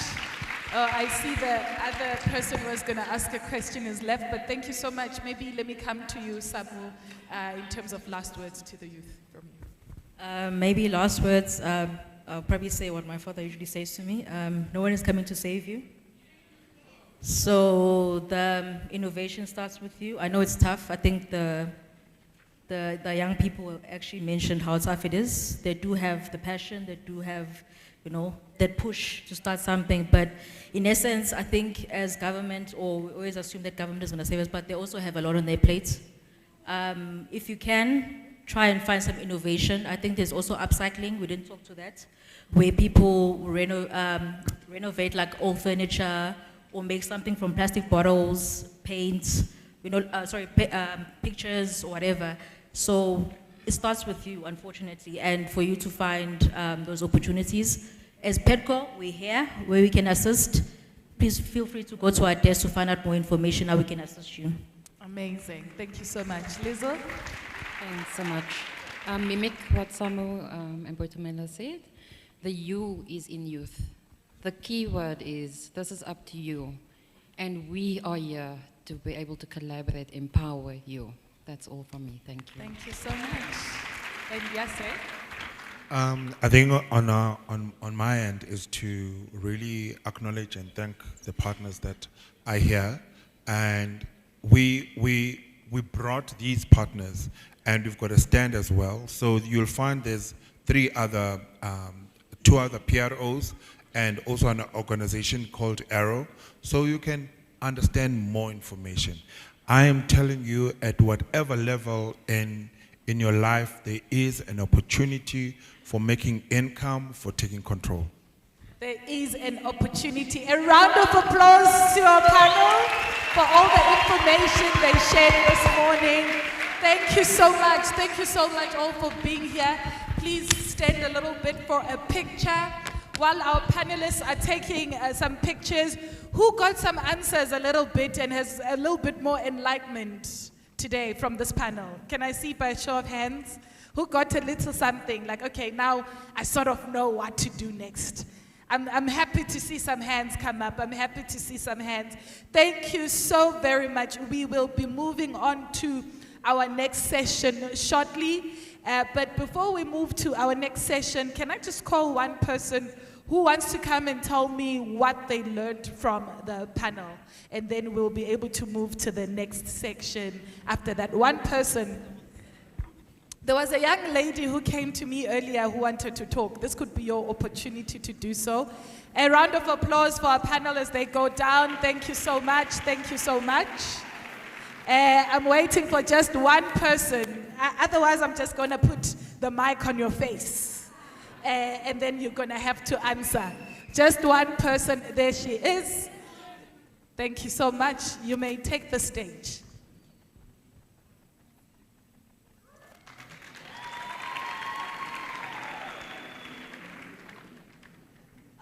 Greetings to you all.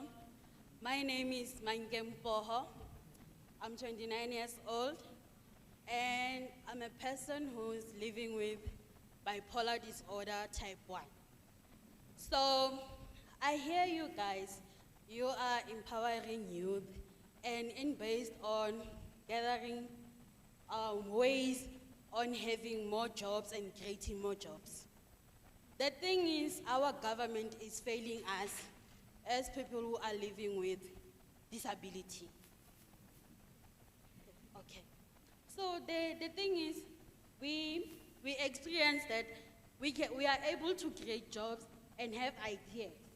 Our ideas, they take them and make theirs, instead of giving us the opportunity to express ourselves.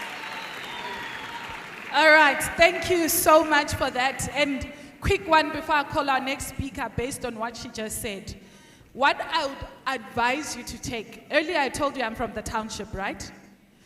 You have the responsibility. You cannot just be complaining every day. You have the response, even if it's difficult. Who here likes Kanye, the rapper who has loved his music before?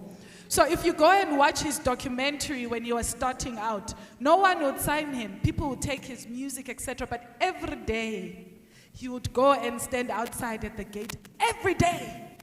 And he's become a billionaire. It's not easy to be that successful. So go and do what you need to do. Thank you so much. We have our next speaker that's coming up. It's actually going to be a workshop. I'm really excited for this one. We have Nilofa Ali, who's a senior analyst at the Competition Commission of South Africa, who's going to be giving us a workshop on growing Africa's green future. Most of you have spoken about jobs, innovation, and sustainability, as well as farming. Let's give her a huge round of applause as she comes up for us. Thank you so much. Hi, good morning, everybody. So I'm from the Competition Commission. I think a lot of you guys have come to our stand, and we were really trying to kind of impart knowledge on who we are and what do we do, right? So yes, I think you still have the opportunity to visit us and take those questions, because I know we've been doing these sessions where we try to explain who we are, because there's a lot of technical terms in competition, and you know, what do we actually mean for you as consumers, as well as for SMMEs and entrepreneurs. So from the advocacy division, we try to come to these engagements so that we can educate people, create awareness around the Competition Act, and also just to, you know, elevate people's understanding of what does it mean to create fair markets in something like a green economy, right? So part of my talk or workshop today, I think I'm going to try to focus on maybe breaking down what the green economy is, what kind of opportunities do exist, and bring in a bit of the policy aspects from what government may be focusing on. I think there was a question from someone to say, where is that information around what is government focusing on? And so when I was researching or looking into how am I going to talk to you about the green economy, I did go onto the website of the Department of Environmental Affairs, and on that website there's a list, a whole list of sectors that government is prioritizing. It does align with the United Nations Environmental Program, as well as the SDG goals. So it's agriculture is a big part of that, because agriculture is about food security, right? So while people, it's something that we all relate to, is that we all need to buy food, so we have to eat food, so we have to buy it, right? And so the prices of food needs to be accessible for everyone. That directly relates to your agricultural market. And then what problems, because I see you guys, that has been a key focus here, is that as an entrepreneur, it's about solving problems, right? So when you link the green economy to environmental issues, what would be the problems that farmers face, right? Water shortages being one of them, right? Available land in which to plant your goods, your produce, right? And then another aspect of it is farm to table. How do you get your produce to access a market? What's your route to market? How do you get a SPA to buy from you? And I think this is the kind of questions that you have to think about when you're thinking about the green economy, is to make the linkages, right? The link is agriculture, agri-tech. What do I need to, what is the solution to a water shortage? What is the solution to an energy problem, right? a lot of people, when they came to my stand, when they wanted to understand, when I was speaking about having one dominant market player in a particular market and the problems that, that causes for the economy, they quickly mentioned ESCOM, right? Because they saw the link that ESCOM is this dominant firm that we relied on for our electricity, right? And then we only had one method of generating electricity. So here's the link, it's the value chain. So ESCOM is in fact what we call a vertically integrated firm, right? A vertically integrated firm means that it's a firm that generates electricity, transmits electricity, as well as distributes electricity. So at every level of the value chain, ESCOM is a market participant. So when you look at it from a policy perspective and you're relying on only this firm to generate your electricity through coal, and then you're going to have shortages in coal, then you're going to have the dynamics of shortages in diesel, you create a vacuum, you create a problem.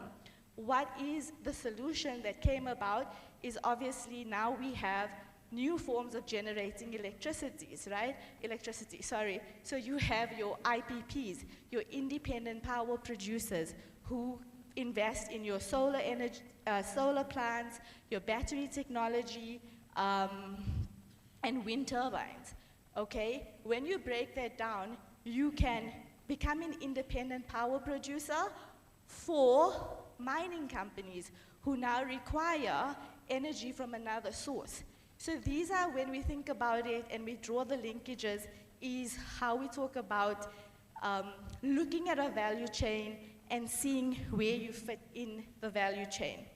So when it comes to climate change, I don't know if you guys ever really understood what does it mean when people talk about climate change, or what does it mean for like an individual, right? On an individual level, when it says that the planet is getting hotter. I never understood it. And I always, I never understood what it meant until someone one day broke it down in the most simplest form. And when I understood that, it actually made me more conscious of what is it that I consume and what is it that I buy and what type of footprint I want to leave in the world, right? So I know you guys are all about being entrepreneurs, but this is the thinking around solving problems, and the circular economy was mentioned, and this is again what I say is about the linkages, right? So climate change is where we as people are constantly consuming, constantly buying, and constantly throwing away things. We're filling up landfills, and we're filling it up with items that really it takes a lot for those items to decompose. Plastic, diapers, sanitary pads, all of these things, they fill up landfills. These landfills get full, some things are decomposing, some things are not decomposing. As they sit there, they start emitting gases into the atmosphere. When these gases come up into the atmosphere, they then interlink with our natural gases, carbon dioxide, oxygen, and you then have greenhouse gases. Greenhouse gases is what is turning your atmosphere hot. It's not the sun, we're not moving closer to the sun, it's literally us killing the planet through these emissions. Same with your carbon emissions and the fuel that we use. So, how is it relatable? I mean, now we see when the policies that government has introduced for us to become just a little bit more conscious is you got to pay for plastic bags at the supermarket. Where's the opportunity? We've seen opportunities for growth in the sector, because when we were looking at the retail sector and trying to see whether or not SMMEs are being, whether or not your big retailers are procuring from SMMEs, one of the companies advised us that they have an SMME that manufactures their bags, right? The grocery bags that they use. It's no longer that they need to get these plastics on, it's efficient, maybe it's more efficient, but this is the opportunity that was created through the green economy and the focus on sustainability. So the policy was to move you away from using one or single-use plastic that gets thrown away, that fills up a landfill, to then using something more sustainable, right? So that is reducing waste. Okay. So, so then when people hear recycling, they may think that that's just collecting waste for small money, but that is then just the beginning. That plastic can get processed, turned into fiber, used in clothing, furniture, packaging. These are entire manufacturing industries that are built on recycled materials. So this is the start of a value chain. The circular economy, instead of take, use, throw away, we move to take, use, reuse, remake, resell. So entrepreneurship then is simple. I'm not an entrepreneur, but it is find a problem, solve it, build a business. I'm going to talk a little bit about the policy dynamics here, is that South Africa already does see this opportunity. Through the new growth path plan, government has identified the green economy as a key driver of jobs. And through the Green Economy Summit, there's a report, you can find it on the Department of Environmental and Forestry Affairs website. There's been a focus on supporting innovation, creating opportunities for young people, and building new industries. When it comes to climate innovation, think smart solutions to everyday problems, like saving water, using solar, reducing waste. Let's talk about something we all feel and we all know, and this is groceries, which are expensive and that budgets are tight. So food security means everyone can have access, affordable, safe food. But here's the reality. South Africa produces food, but many still struggle to afford it. Agri-tech, using technology to improve farming and food systems.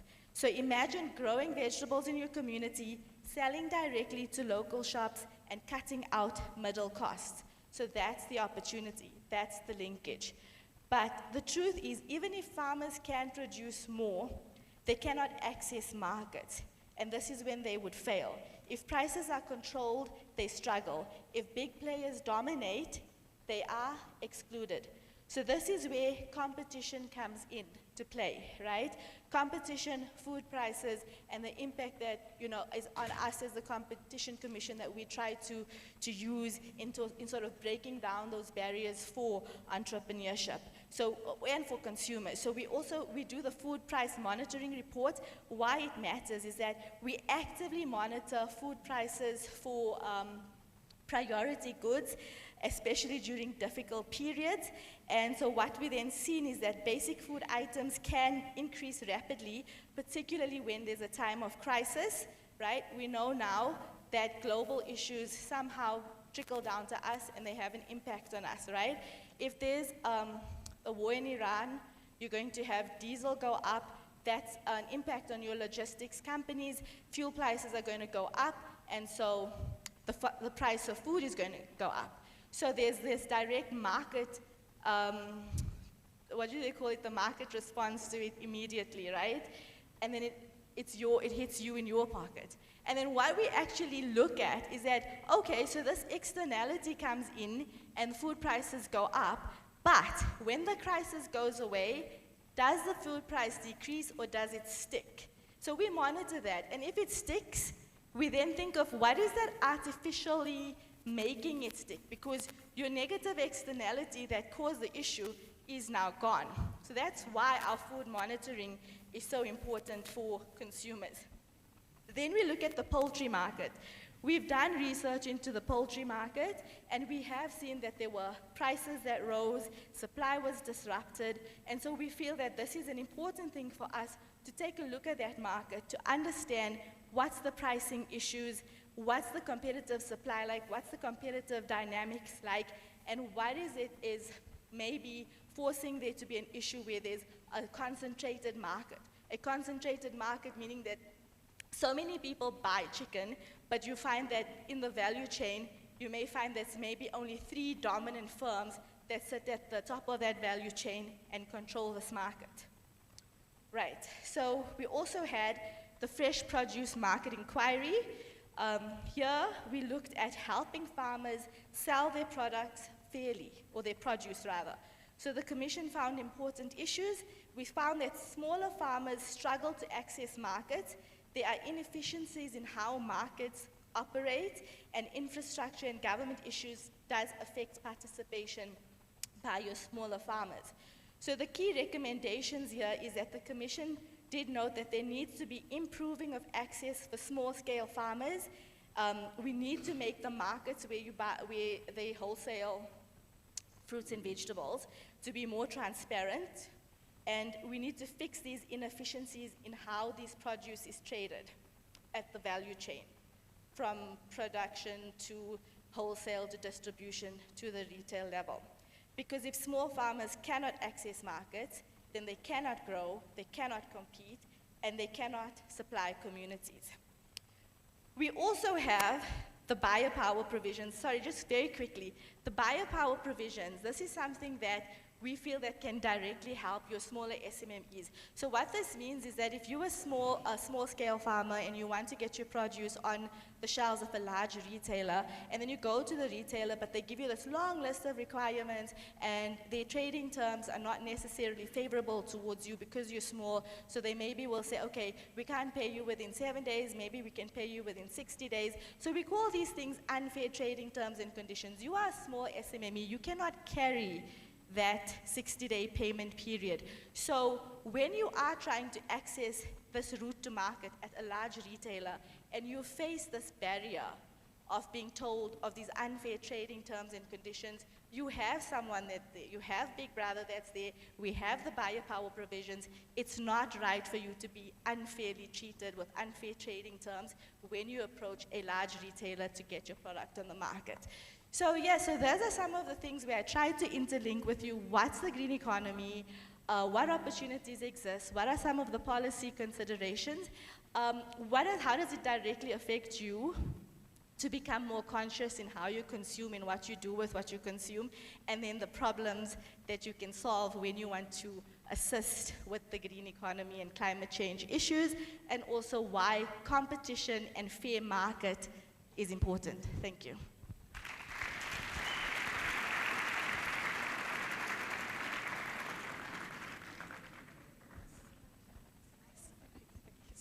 A huge round of applause for Nalipa. Thank you so much. I think my key takeaway for me was, we know that there are unfair practices sometimes. The 60-day payment terms, even in my business, those ones make me cry, because imagine 60 days, some even go to 90 days.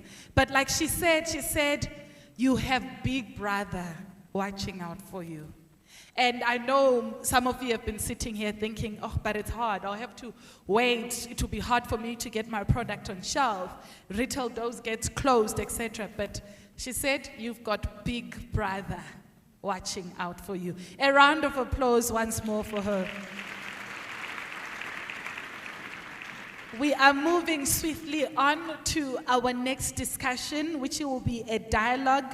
Help me welcome on stage with a huge round of applause the facilitator for this particular conversation, Asanda Penny, who is the board chair and director at Sit at the Table. Asanda, you may come through. A round of applause for Asanda. And on her panel, she will have Ipeleng Kari, the founder and chief executive officer for Motseng Investment Holdings. A round of applause for Ipeleng. And she will also have Sanele Zulu, the CEO and co-founder of Green Youth Network. A round of applause as Sanele comes through. So they will have a conversation around building the green state and really answer the question of how government is delivering climate resilience infrastructure as well as jobs. Thank you so much.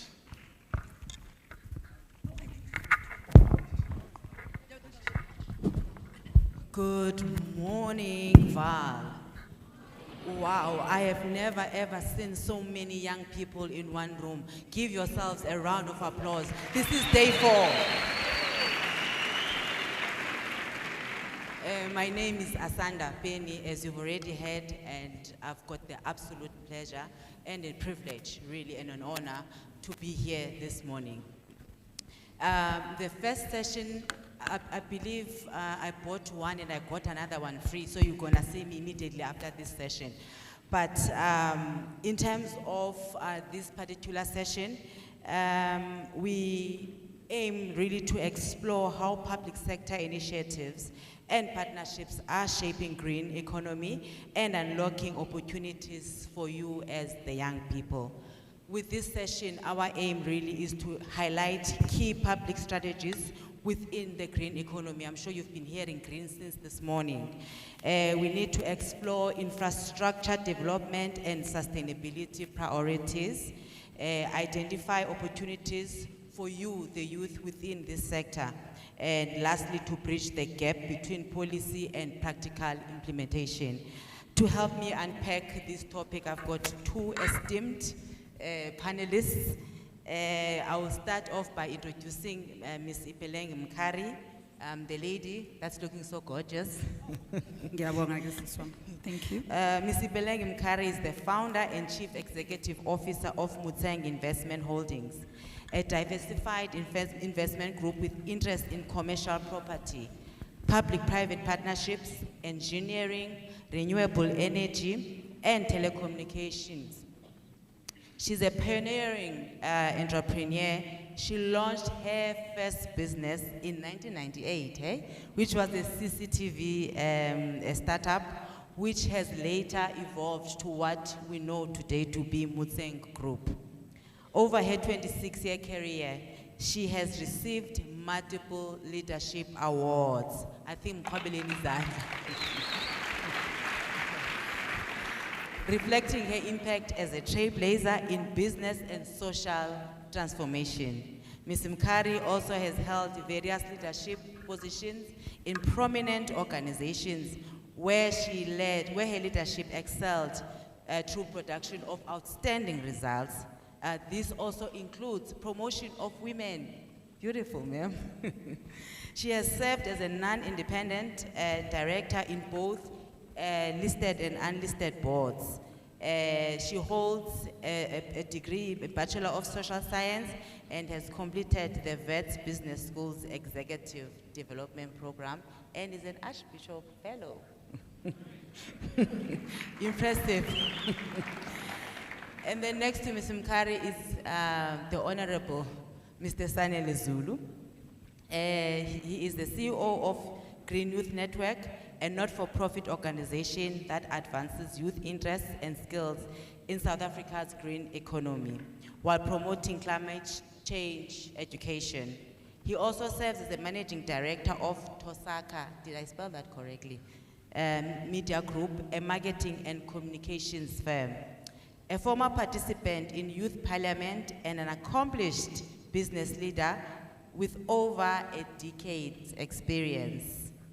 At the age of 21, listen, let me repeat, at the age of 21, Mr. Zulu self-published a book and he sold over 20,000 copies, and he continues to lead workshops. Yes, that's worthy of applause. He continues to lead workshops, seminars, and conferences across South Africa.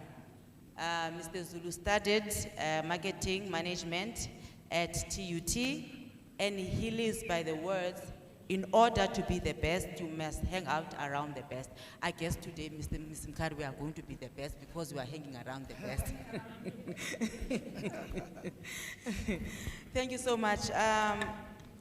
Really, I think, Ms. Mkari, where I'd like to land with the topic, you know, you can tell how old I am because I'm not used to these devices. I'm a paper person, so please bear with me today. I tried to fit in because of peer pressure. I guess the first place that I'd like to land is what does building a green state mean in practical terms? We hear that we need to build a green state. What does it mean? Yo, Asanda, thank you. And an absolute pleasure to be here with yourself, Asanda and Sanele. I think I want to maybe start off by saying that when I look at this room of young people, I remember myself in '98 at the age of 23 starting a business. So to every young person who's here, I hope they understand that what we're going to talk about is absolutely possible for themselves, for their communities, and for their country. You know, a green state in practical terms for me starts off, Asanda, I suppose there are two approaches that I look at it. There's a top-down approach and there's a bottom-up. I think when we talk of building a green state in South Africa, the top part or the top-down approach has largely been about building consciousness and an understanding through our government of what our green state objectives are. How do we respond to the policies globally, Paris climate, commissions and laws that guide us? How do we respond to those? And so we have a presidential climate commission that responds very broadly to creating a framework. But that's not the green state, that's just a framework. I think the bottom up then becomes how you and I, everyday people, are educated and understand what it means to be part of and to respond to becoming more of a green state. And it's a long-term objective, Asanda. It's not an objective that comes about overnight. It's about the conversations around how do we relate to our roads, our water, our waste, our food, and how do we as people in our homes build, how do we in businesses build, structures. So creating and building this green state is both a top-down, in my view. There's got to be policy and frameworks that guide us, but there's also a bottom-up in terms of the everyday living, the things we do, the guys we see who pick up waste every day and are pushing and pulling it. That is about creating consciousness. That is about, creating a job for somebody. But in the long term, it is about waste management. So this green state objective shouldn't be too technical. It should be a practical understanding of what does it mean, what decisions do I take today that contribute to building and creating that green state. And in 20 years' time, will we have a country that is, responsive by virtue of how we have thought about these things and taken those decisions? Thank you so much, ma'am. Mr. Zulu, Ma'am Kari talks about policy, talks about climate, talks about the decisions that we need to make today. My question to you is, from your perspective, what role can young people in the room and also outside this room play in driving this green economy? Sure. No, thank you so much, and good morning to everyone in this room. I think for me, it's always exciting to discuss this topic because there's key role players in making this work. And I think for me, the question number one is that what role should youth play? What role should government play? And what role should industry play? But in responding to those questions, for me, it's about also posing those questions to the youth, because I've been hearing a lot of talk about government this, government that. But I really think that the solutions are sitting in this room. In fact, every time I speak to young people, I make them realize that if you were to wait for government, you might wait forever. In fact, you might die in the process of waiting. And anything that has worked in the past, it has worked because there's someone who took a stand, stood up and fought for the cause. And for me, I think the green economy is the same thing, to say we work with young people all over the country, over 10,000 young people. These are people that have decided and made a decision that I'm going to take a part. I'm going to stand up and say, what's my role? Without asking what's government's role. Because immediately when we shift it to government, we disempower ourselves. But once you say, if it is to be, it is up to me, then you've just empowered yourself, like this word of empower youth.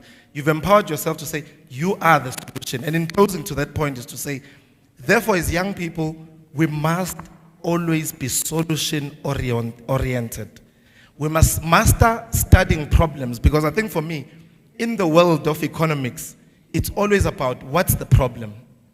But what comes after that as an answer is what's the solution and who's willing to provide that solution.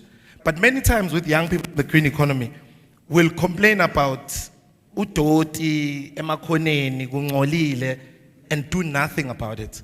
But someone will come and see treasure in the waste, which is what we've tried to push as the Green Youth Network, to say we want our young people to understand that for every waste, there's an opportunity to find treasure. But that must not come from me. As Ms. Mkara was saying here, it must be a conscious thing to say, when you see a space, think of agriculture. Could you do a food gardening there? Could you make money out of it? But now people are going to wait for government to be the one that tells them, use that land. And I think, yeah, again, we always want to use government as an excuse to say, but they are not helping us. But I always say, a person that finds you moving is better than a person who finds you uhlele khoneni. Because the first question I'm going to ask you, what are you doing?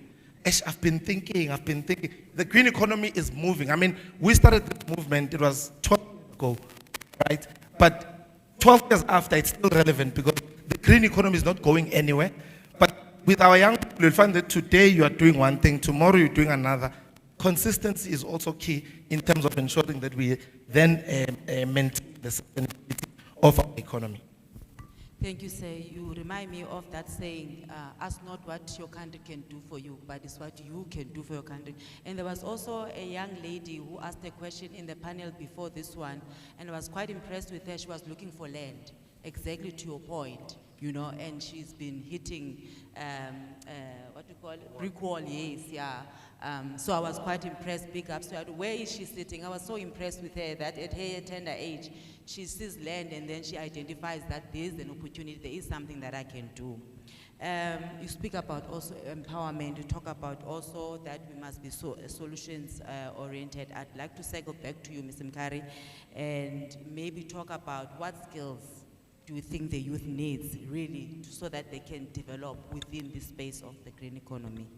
You know, thank you so much. And I'm so grateful that we were sitting with someone who's defined as youth in this panel because, you know, when I look at the skills that are needed, and I'm going to just contrast to when one started, you know, 28 years ago in 98, it was a very different type of skill set that I think was required in the market.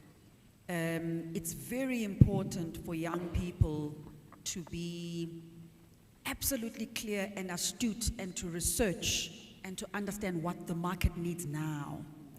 So right now, you know, technology is absolutely crucial in any conversation that we're talking about in this market, particularly in the green economy, and particularly when we're talking about climate resilience and climate adaptation. There is a broad array of skills that one can develop within, you know, that technology base. So if you are someone who's interested in, you know, in IT, in the kind of solutions that can be developed through technology for agri-systems, agriculture, for building solutions, for water solutions, how do we make sure that we use smarter products in the way that we build? It's about understanding the technology that goes into that, the manufacturing that goes into that. So tech plays a huge role. The second one, we walked there, we didn't have money for taxi, but we had this idea that, you know what, it's a mobile app. Before mobile apps, we already thought of mobile apps. And then guys, whatever you are thinking about, it's nothing special. Stop making us sign NDAs. Someone is thinking exactly what you are thinking. The difference is who does it first. So you are sitting here like, but they steal our ideas. What have you done about it? Because they will do something about it. So that's my point. That's my point. Thank you so much. I've just been alerted that we are running out of time. But I think one thing that I want us to just talk about in terms to look at partnerships and networks that accelerate. You talk about all these other things that you've identified. Maybe to you, Ms. Mkari, how can private sector partnership accelerate green development? You know, so one of the key areas of real partnership, Asanda, in this country is there's formalized partnerships, and then there's obviously very informal partnerships. I want to talk about the formalized in an economy where government doesn't have money. And I want to emphasize what Usanele is saying. So because government is strapped themselves with their own fiscus and their own funds, they look to the private sector to partner with them and to work with them to bring funds, whether they're from local banks or from international banks, or whether they're from some of the other DFIs in our country, development funding institutions.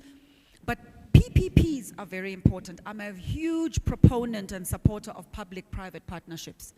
Many of you might be able to know that, you know, where you might know of something called the Gau train, right? The Gau train is a PPP. It's a public-private partnership. It's the most practical example I can give. It's a train, yes, that may not service all of us, but you also know of things like Rea Vaya. So what we have to understand is that in this green economy of ours, the government is also looking to the private sector to help them to improve water systems.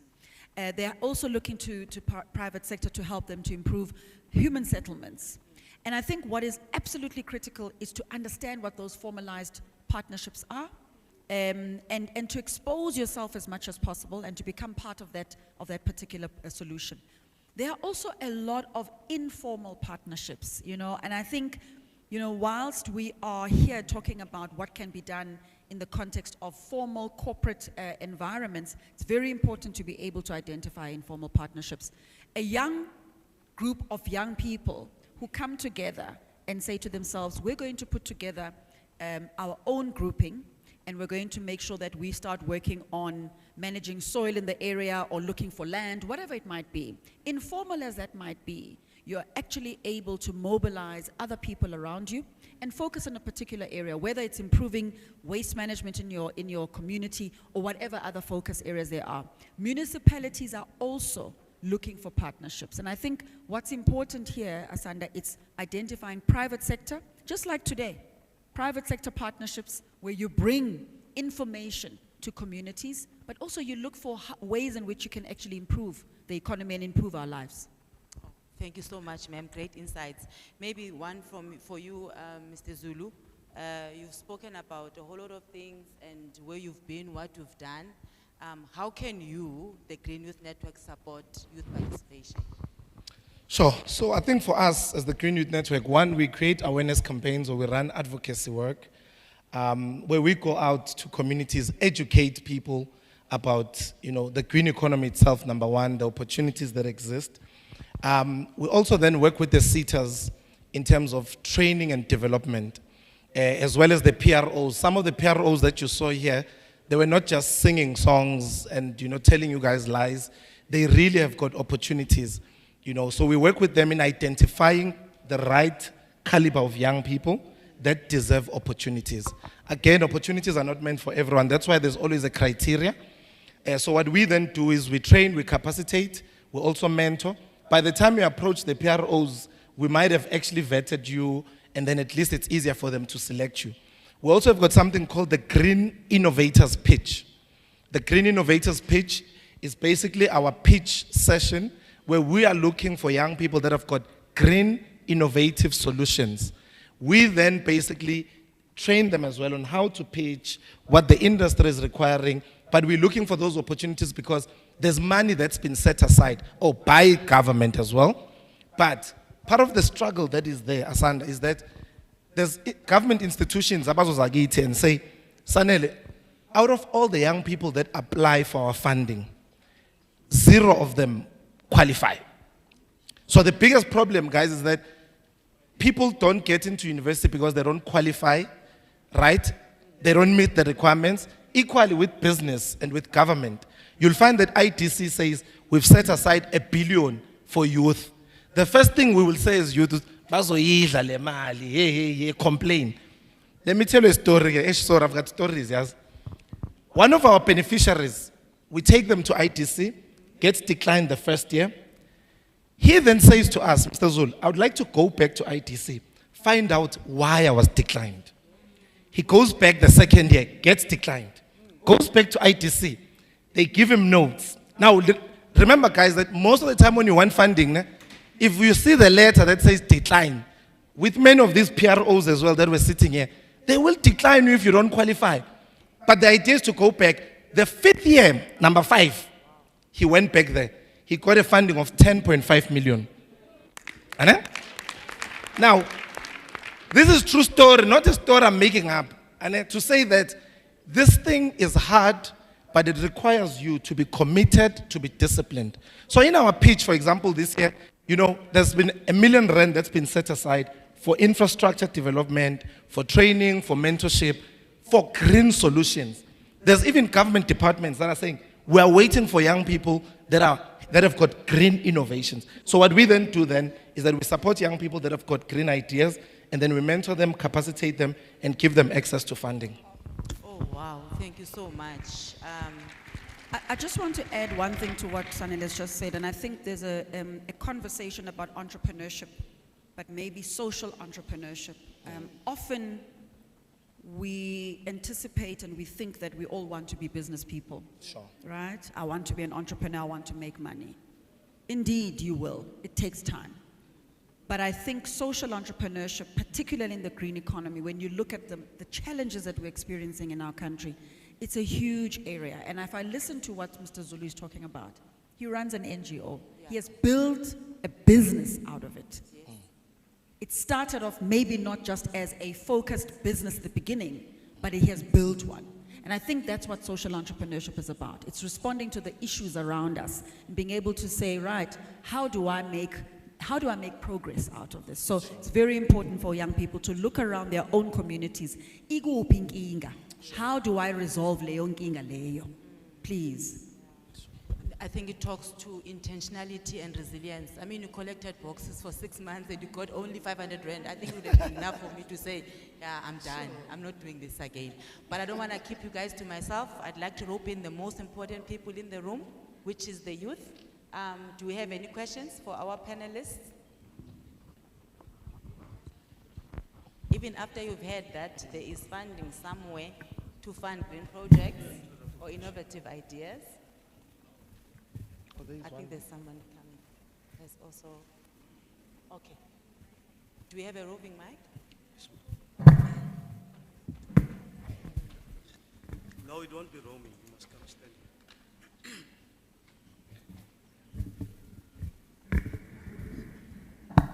Please help, yeah, to the gentleman.